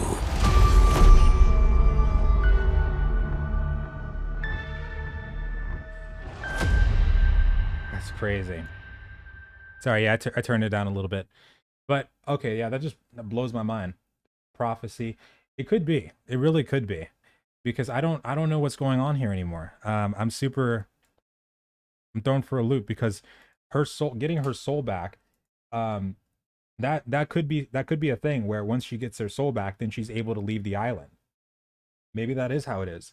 And Isabella could have made a deal with the Guardian of the Deep. The Mother of the Deep, she seems more benevolent. She seems more like Pirates of the Caribbean. Well, not that, you know, that version of Calypso was extremely benevolent, but kind of like Pirates of the Caribbean Calypso, or maybe like a goddess of the sea. But I don't think she would be I think she's on a different side. I think the Mother of the Deep is more on our side, just based off of like that little bit of lore that we read through earlier as well. Like, let me go back to the page itself where I made the video for the Kraken. So the Mother of the Deep. So the first one I saw, this is what I saw during the beta as well. And this is also what I saw in the previous testing phase. But it says, "Hail to you, Mother of the Deep, hear our prayer, and grant us your protection. As above in Eternum, so below in your kingdom. Yours is the hand that guides." And then we come to the vengeful sea. This is what told me like everything I needed to know. Say a prayer for the souls of your crew. That is true. So the soul, it seems like the soul is something that they put a lot of emphasis on. Something's definitely going on there. Let me turn down the sorry about the volume being too loud this time. Let me turn that back down really quick, just so we can talk more about this. But okay, so the Vengeful Sea. This is what told me that the Mother of the Deep is probably benevolent. I witnessed a miracle while fishing for bluegills near Clearwater Bend. A horde of Wither descended upon us. We retreated into the water, having no other escape. The relentless Withered pursued, and I feared we were doomed to join their ranks.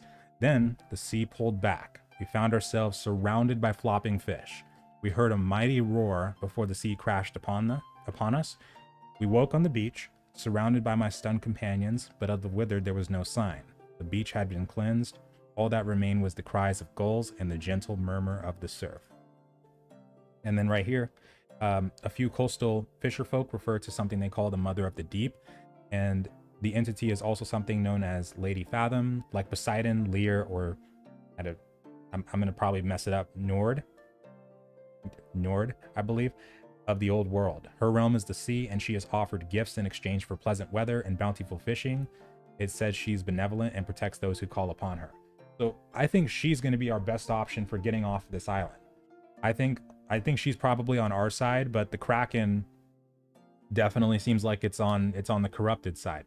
But the Kraken could also be something like the Hobbit Smaug situation. You remember how in The Hobbit, one of their worries about the orcs and whatnot taking over Erebor, was it Erebor? Was that if Sauron were to ally with Smaug, then it would probably spell doom for the entire world, right? And before that, Smaug wasn't exactly like a lackey of Sauron, but their fear of that was something they didn't want to happen, because maybe, who knows, maybe Sauron could corrupt Smaug or just, you know, ally with him or whatever. But the Kraken could potentially be, it could be the same thing, where the Kraken isn't necessarily on the side of the corrupted yet, but he's just sitting there in the eye of the storm, and he's so powerful that even the storm can't destroy the Kraken. But once somebody breaks out, like if Isabella breaks out, she could potentially ally with this Kraken. Now that would be really insane if that happened. But I think either the Kraken is like neutral right now, or it's on the side of the corrupted, and the Mother of the Deep is on our side. But that's what has me really curious, the soul part. Like if her soul is in this box, and Father Russo just gave us this box, it makes me think that he's either dumb as hell or he was in on it. But also, once she gets that box, something might happen to where she either becomes super powerful, or she's just able to somehow break out of this island. Hold on. Let's go back to the beta. We didn't finish reading those notes yet. So, open beta will start on September 9th at 7 a.m. Continue till September 12th. Okay.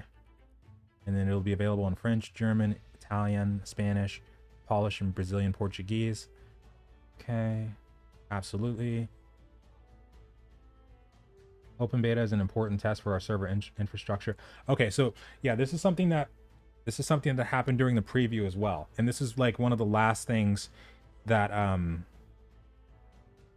one of the last times that they really talked about the server capacity, because I can't remember if they posted it on the forums or not, but I remember something happening during the scale test that they did before the preview, where I think they were increasing the server capacity and trying to see how many people could be on one server. And we know from way back, like back when like Alpha 1 was still a thing. Did I say Polish? Oh, shiz. Damn it. Polish. My bad. But we knew back in like when Alpha 1 was a thing that they were eventually, or wanted to eventually, have the server capacity be up to like 10,000 or more. So that makes me curious to see if they're trying to do that again. Like maybe they're trying to boost up the server capacity and they want to do this test to see how that would go. But right now, I still don't know, and I don't think they've said anything on where exactly the server capacity is. Like the very last thing that we have was like between 1,000 and 2,000, and then also that they did an article interview one time where they said that they were going to continue to try to increase it, but it would probably be below 3,000. But that was a long, long time ago when they did that. So this does have me curious. I wonder how many people are going to actually be able to be on a server. And then Gamescom opening night for Twitch. Okay. Technical test.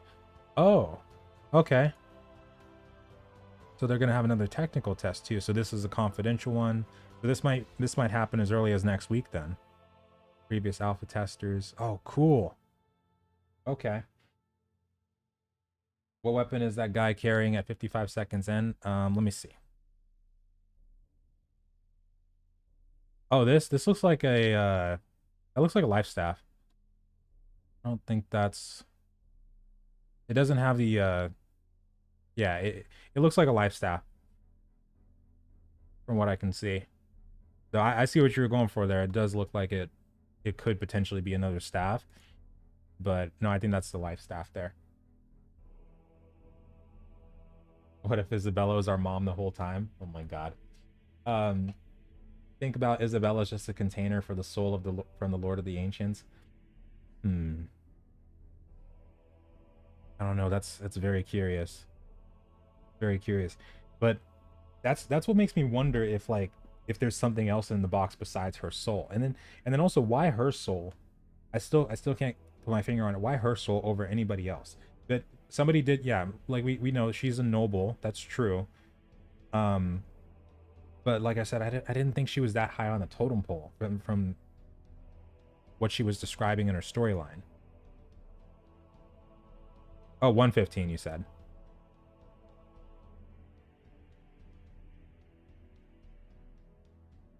Oh wait, I think mine's, hold on, we're at 50% speed.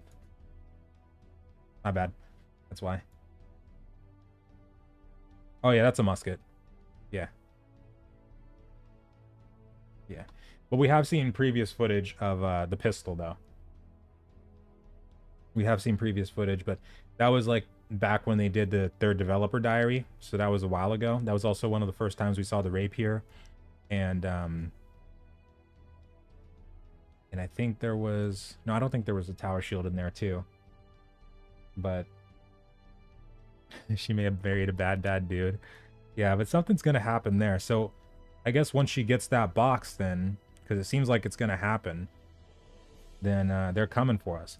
So at that point, so story-wise, that makes me wonder if, like, by the end of the main story quest, is the storm wall gonna go down?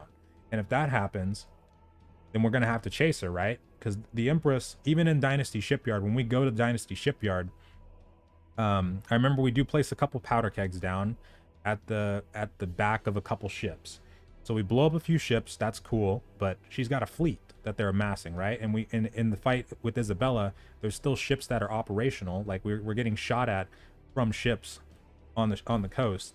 And then even when we beat the Empress, those ships are still there, right? But when they break out, if they still have that fleet, then they're probably gonna sail out and we gotta chase them. So that makes me wonder if they're planning to do naval content, or if they're planning to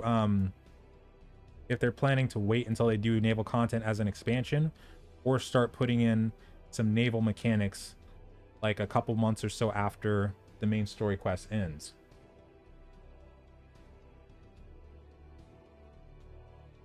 In front of the ogre. Let me hold on. Let me just go back to this. The 114.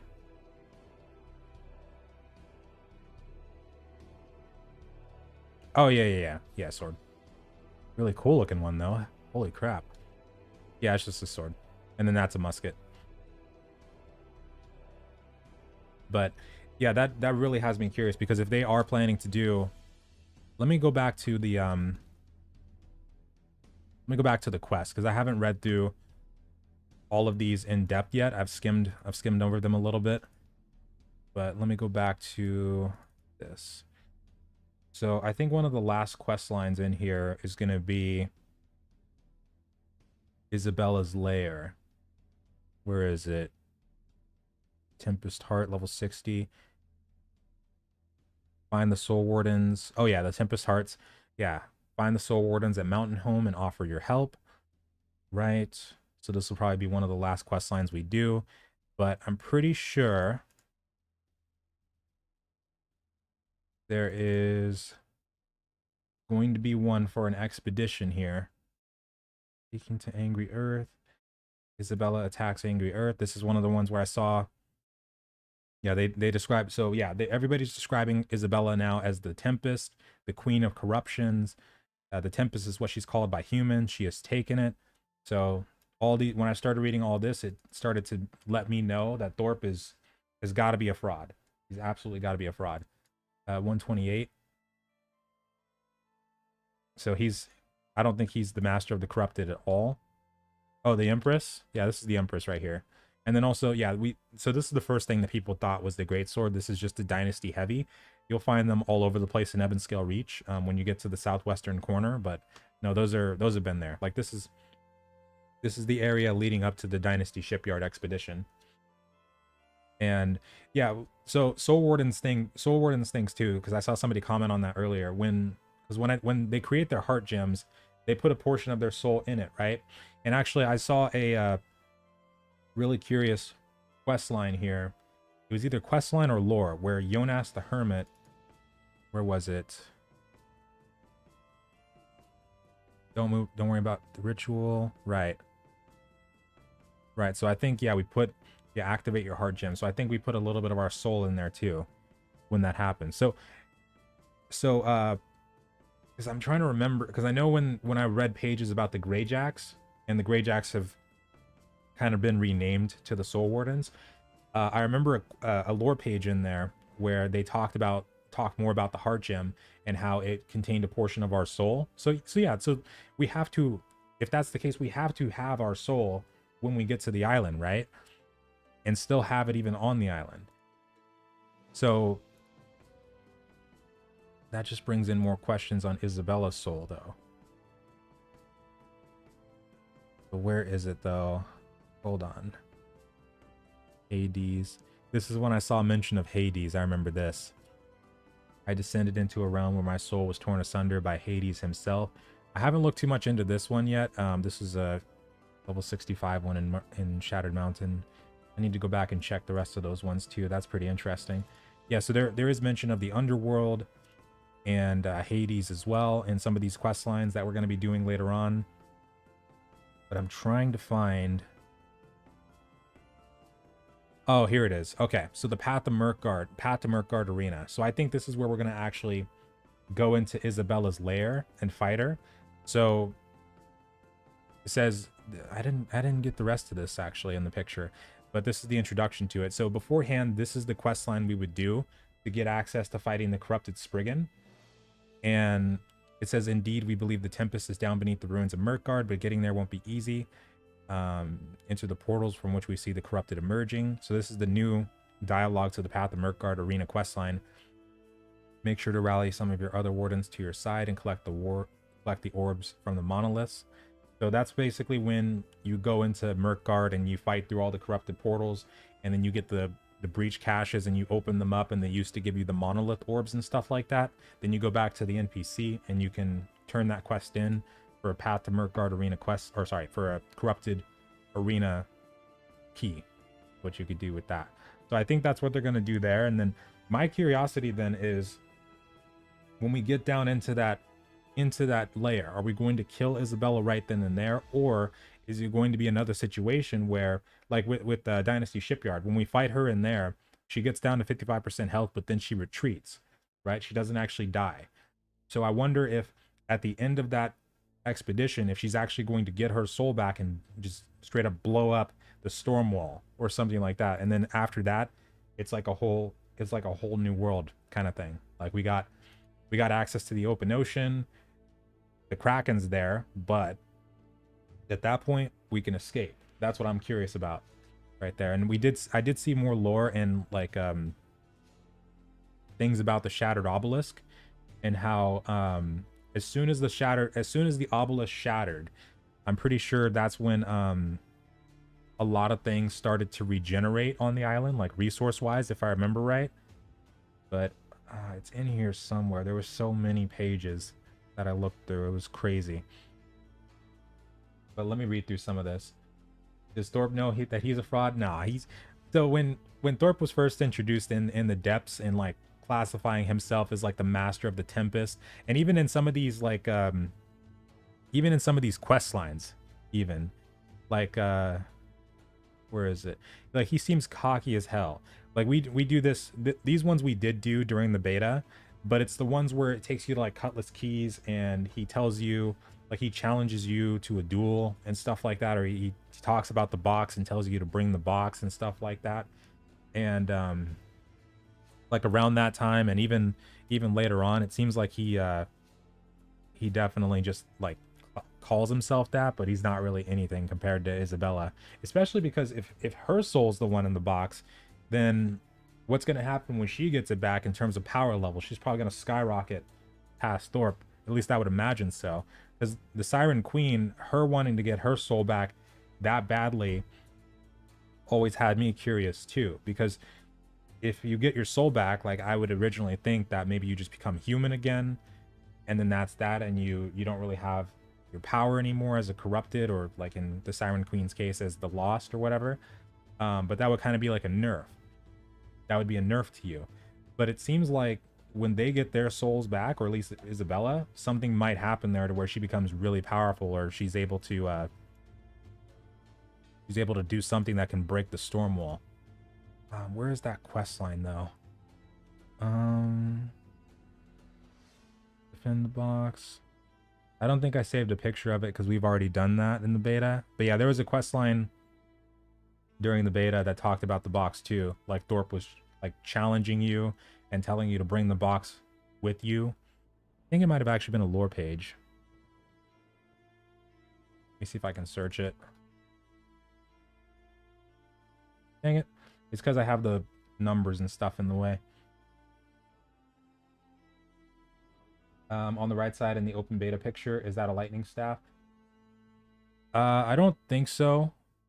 If you're talking about this one, or really any of them, I don't think we've seen any new weapons other than in the interview, which let's go back to that really quick.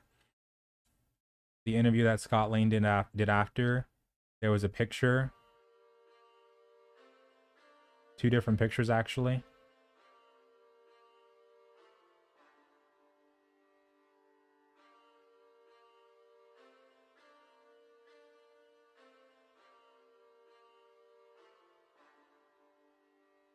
Right here.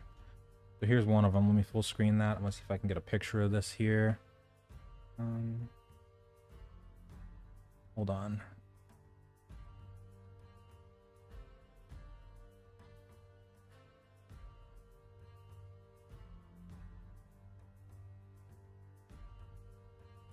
I got a snipping tool this.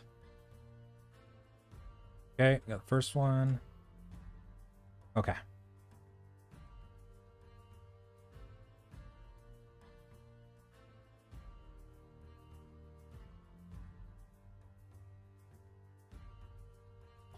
Yeah, this one definitely seems like it would be the Void Gauntlet. But then this one here too, this is what had me super curious. So more than, you know, it probably is a thing where it's just different variations of the Void Gauntlet, but like the change in designs just had me super curious if that was actually the case, because like even this one especially, it looks more like a skeleton hand, and just in comparison to these other ones, it looks so much more different that I would not be surprised if this actually ended up being an actual, you know, another gauntlet. But more than, yeah, like you guys said, it could just be different variations of the Void one. But we know at least in the future they're probably going to incorporate more types of magic, but it's all a case of what comes first though. The picture in the trailer where it shows the date. Oh, okay, yeah, let me check that in a second. Because yeah, the Angry Earth one, we know that one's going to be a thing too. The Angry Earth staff. Got it. There we go.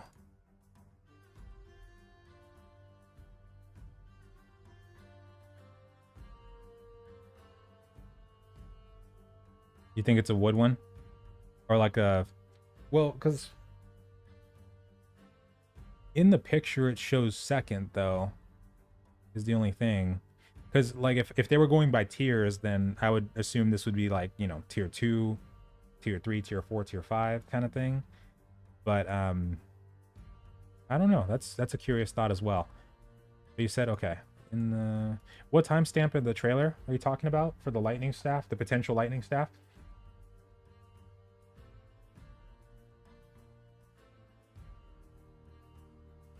You said, it was in the part where they show the date. Oh, are you talking about up here in the corner, that guy that's like right below that deer over there? Because that's the gauntlet. That was the original gauntlet concept, not concept, but like showcase picture. Like that was he's from a long time ago. You talking about him?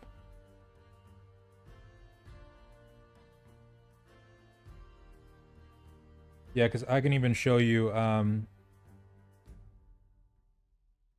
we go back, where is it? Right here. Yeah, this actually, no, it's not even the ice or light. This was actually showcasing the gauntlets when they first, when they were first, like, healing ones, back in Alpha 1. Because, yeah, this picture is from way, way back. Way, way back. But yeah, I see what you mean there. Yeah, him. Yeah, because you can see the poses are the same and everything like that. I think they just kind of plucked him out of the old screenshots. But yeah, he was one of the first showcases we saw of the gauntlet. Each variation of the... Oh, okay, I see what you mean. Oh, you know what? Yeah, that's also a thing too that could be going on there. I see what you're going for there. Like just different designs of the Void Gauntlet. But the fact that we've seen it, at least, it seems like maybe the first month after launch, we might actually see it. And then there was a second weapon, aside from the Void, that was rumored to be in testing during the beta phase as well. So we might see them come together, or it might just be one after the other. But it seems like the Void one might come before any of the other ones, though.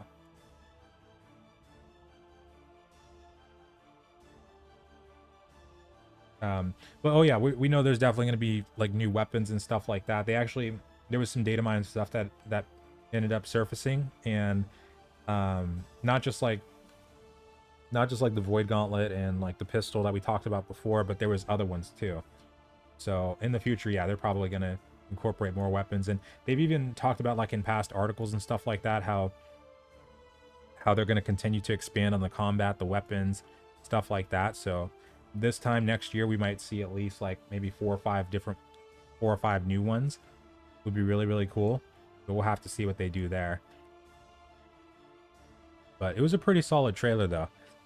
I'm still super curious about this first portion right here. I want to see what's going to happen there.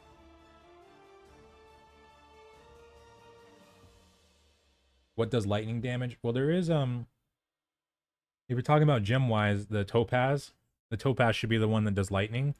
And then also there's mobs like the elemental ghost or gas or whatever they're called. There's one that has lightning magic. Like it's actually like a lightning one, and it's one of the ones that puts down the little circles where if you stand in it you'll get stunned. They've got one of those there. I think there's also one in the Amarine excavation. Foreman Nakashima, I think he's lightning based, right? So I think he's... Let me go check real quick. I'm pretty sure.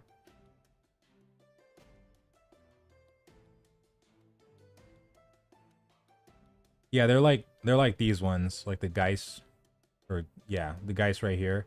There's different lightning ones too.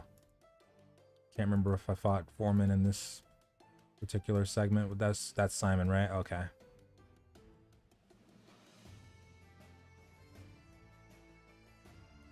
Yeah, they're like those creatures. There's one in Cutlass Key. Yeah, Cutlass Keys has one too. That's right. And yeah, there's different perks like Chain Lightning, Chain Fire, Chain Void, where if you attack an enemy, it'll do something like that, where it'll bounce between targets.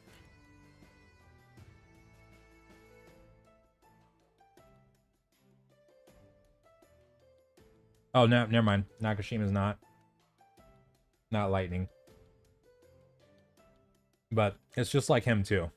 Just like him. Planning on playing the beta? Oh, the open beta? Yeah, absolutely. Since it's only 3 days and it's more like a technical test, I'll probably just play through it as normal. Not really worried about going too deep into it. But yeah, it'll probably be pretty fun.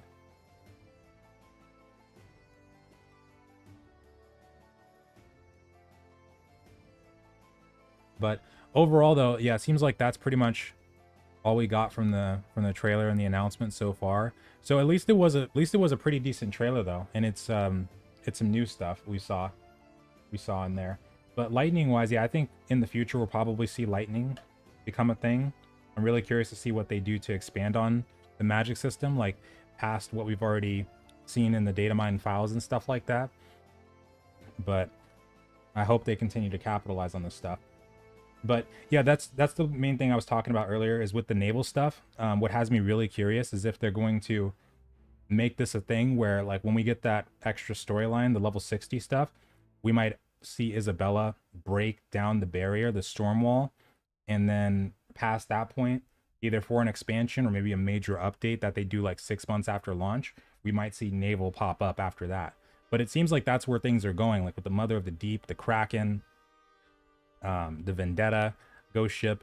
It seems like, and also with the box and everything that's being talked about there, something's going to break off this island and we'll have the open ocean to our, like, we'll be able to use the open ocean after that. So if they do go naval content, that's like one of the, oh man, that would be so cool to see, especially if they continue to expand on the open world sides too. That'd be really crazy. What did you hear about daggers? Oh yeah, dagger was one of the data mine ones, but it was classified as dagger, so I don't know if it's going to be dual daggers, but that was one of the ones too.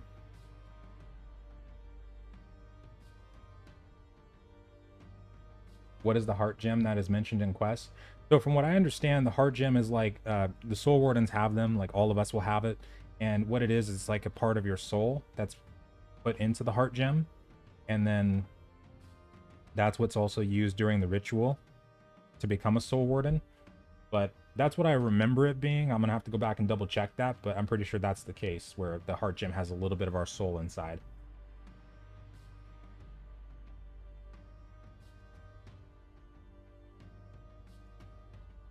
Hold on, I'm looking at something real quick.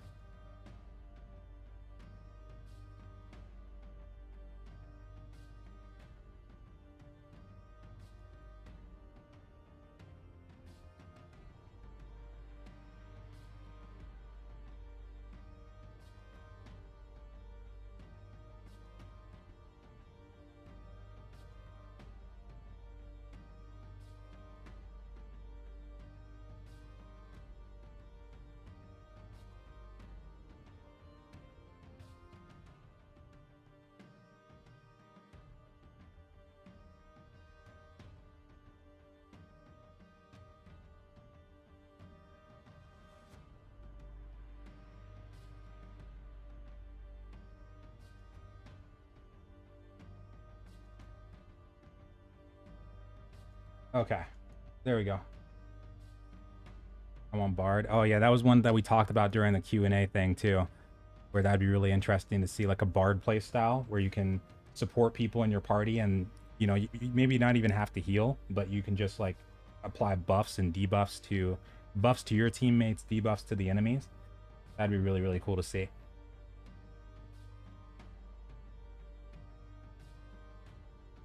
Was called daggers. Oh, so like plural. Okay, because I saw in the actual list that I saw, the first one that I saw, it said dagger, I think. But let me double check that real quick just to make sure.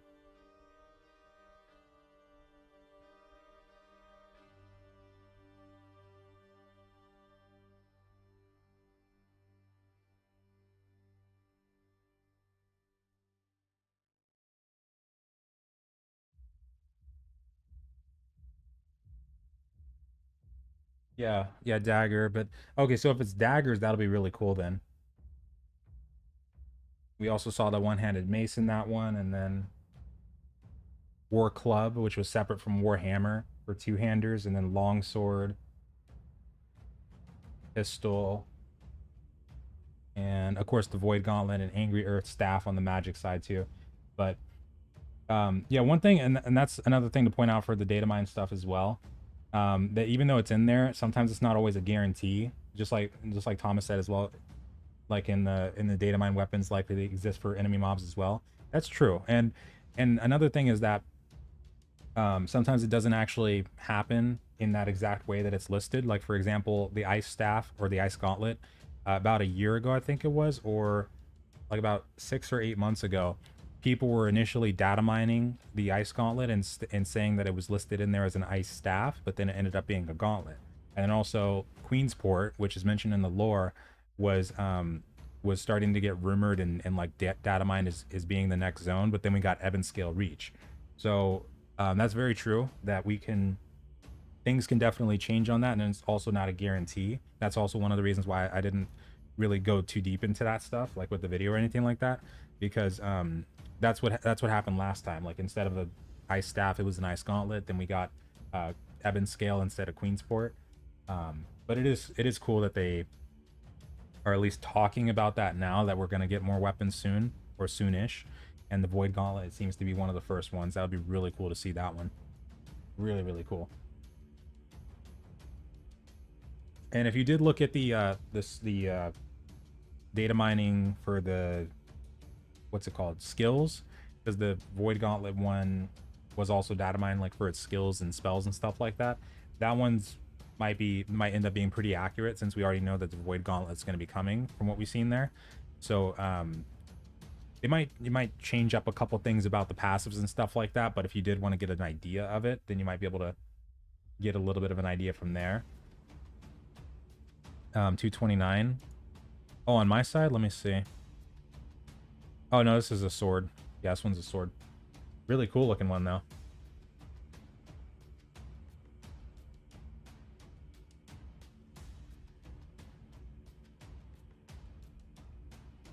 Disease mechanics. Well, yeah, in the future, what they could do, like the Angry Earth staff, for instance, that was data mine. If that does become a thing, then that might be the one that is heavily focused on disease, because if you played through the Garden of Genesis, or just even at end game and fought the Angry Earth, you'll notice how when you get the blight debuff on you, that is a massive healing reduction. So what I was thinking too is that if they did incorporate the Angry Earth staff in the future, that would probably be the one that would have blight on it. And if they did that one in like the next 3 or 4 months though, kind of thing, then that would probably be a pretty hard counter to healers, because if you put blight on yourself, or if you put blight on somebody, the healing reduction goes way down, or yeah, like the healing output goes way down, way down if you get blight. So yeah, I think that could be a good thing to have, especially because I know like during the beta healing was super strong. So that could probably be one of the ways that they end up introducing like a counter for it.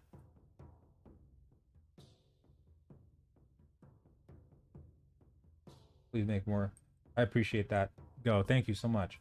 And yeah, I'll definitely do more lore ones. I got to read back through all those quest lines and the new lore that I found out again, because there's a lot of interesting stuff in there. And then also with what we saw in that trailer, and not just that, but like the conversations we've been having for the past like hour or so, this box is really blowing my mind right now. We got to find out what's going on with this and Isabella's soul, because I want to know what happened.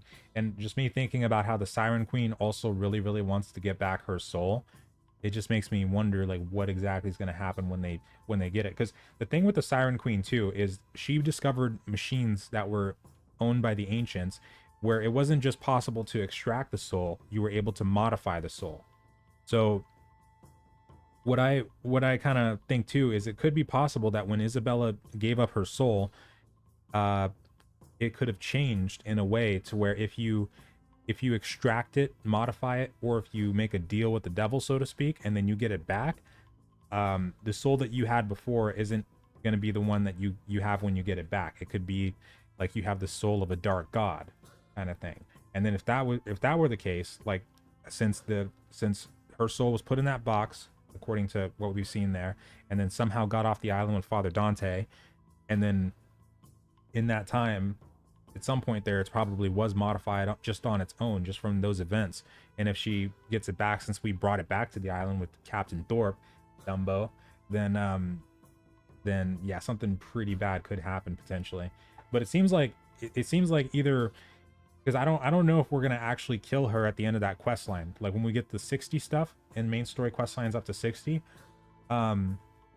even though we know that there's in the future, according to the rumors and what people were able to see when they glitched over there, in Merkgard, where that blocked off area is, they're going to develop an expedition in the future, it seems like, and then Isabella should be inside. So if we kill her and then that's it, at this point that would be kind of confusing, because unless that Stormwall goes down as soon as she dies. Because I think what's going to happen is she's going to get her soul back either in that expedition or just right before it, and she's going to be ridiculously powerful, and either she's going to bring down the Stormwall herself, or something that happens shortly after is going to bring down that Stormwall and the corrupted are able to get out. But either way, I'm thinking that sooner rather than later that wall might be going down, and we might start seeing some hints of naval possibilities. Quick recap of what you found. So for the trailer itself, the Q&A that happened right after it with Scott Lane, it showcased the Void Gauntlet. So, well, we're pretty sure it's the Void Gauntlet, but there was 2 pictures when he was talking about what we might be able to expect in the future, and I saved a screenshot of both of them here. So yeah, these are the pictures that we saw, and of course he was talking about like expeditions and other stuff that he knows that people are really wanting to see. But yeah, all this has definitely got me super curious. I want to see where this goes. Designs of spells. Oh, I see what you mean. Yeah, I'm curious to see what they'll do in the future on that side as well. But I think they'll probably continue to focus mainly on the weapon side before they start doing, like, because over time they might do, you know, animation changes and stuff like that. They've done that before, like with the sword and shield and stuff like that. So with the magic ones, I think they'll probably do stuff like that over time as well. But on like a global scale, that might not happen for a little while. Like if you're talking about like all of the spells on fire, life, and ice, we might not see all of it happen at once. But over time, they'll probably improve that as time goes on. Blight, something that came before the ancients. So yeah, with the blight, yeah, the blight is also pretty old in this world, it seems. Before the ancients, though, I don't know off the top of my head. I did read some new stuff on the ancients in those pages too, like how people had offered themselves up to the ancients, like in the Lazarus expedition, actually, like with Chartis and Scylla. People were led through these expeditions and got to the end, and they offered themselves up to the fountain or Chartis as well, and they were turned, it seemed like they were turned into ancients from what I was reading in those pages. So I'd like to know actually more about the blight as well. We're going to talk about that a little bit more in the next couple of videos too. But yeah, there's a lot of mystery right now. The box is definitely one of my top things, but I think that we're going to see something interesting happen one way or another when they put in the rest of the main story. But yeah, definitely watch your email too if you participated in the alpha. So we're going to have a technical test before then, so it's probably going to be like maybe like a week or two before the test. So on the 12th is when I think was it the 9th or the 12th? Oh, the 9th, yeah. So on the 9th, so that technical test might start as early as like next week or something like that, maybe the end of this week even. So we'll see what happens there. That'll be pretty cool though. But definitely thank you guys so much for watching. I think we covered pretty much everything. And I want to see what happens with the weapons. I want to see if they're going to show any more over the next couple of weeks.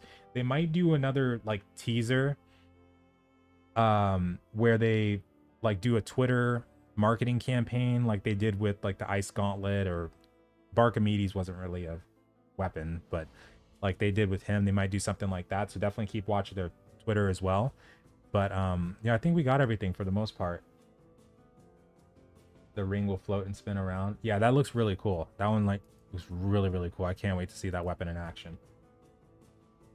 Charybdis. Oh, did I say? Wait. Charybdis. Oh no. The mob, the boss itself is named Chartis in the expedition in Lazarus. But no, I know Charybdis though from the Odyssey, and that I made a video when they first introduced the Lazarus expedition, how it seemed like they were playing on Charybdis and Scylla from the Odyssey when they made Chartis and Scylla. But yeah, I thought that was so freaking cool how somebody pointed that out to me. Where is the Lazarus actually? Introducing expeditions. Was it in the March update? Hold on.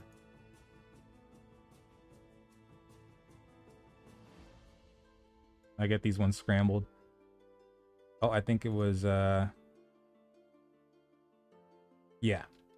Chartis. Yeah, when they first introduced them, that was so cool to think about, how it could have been a play on words with Charybdis and Scylla.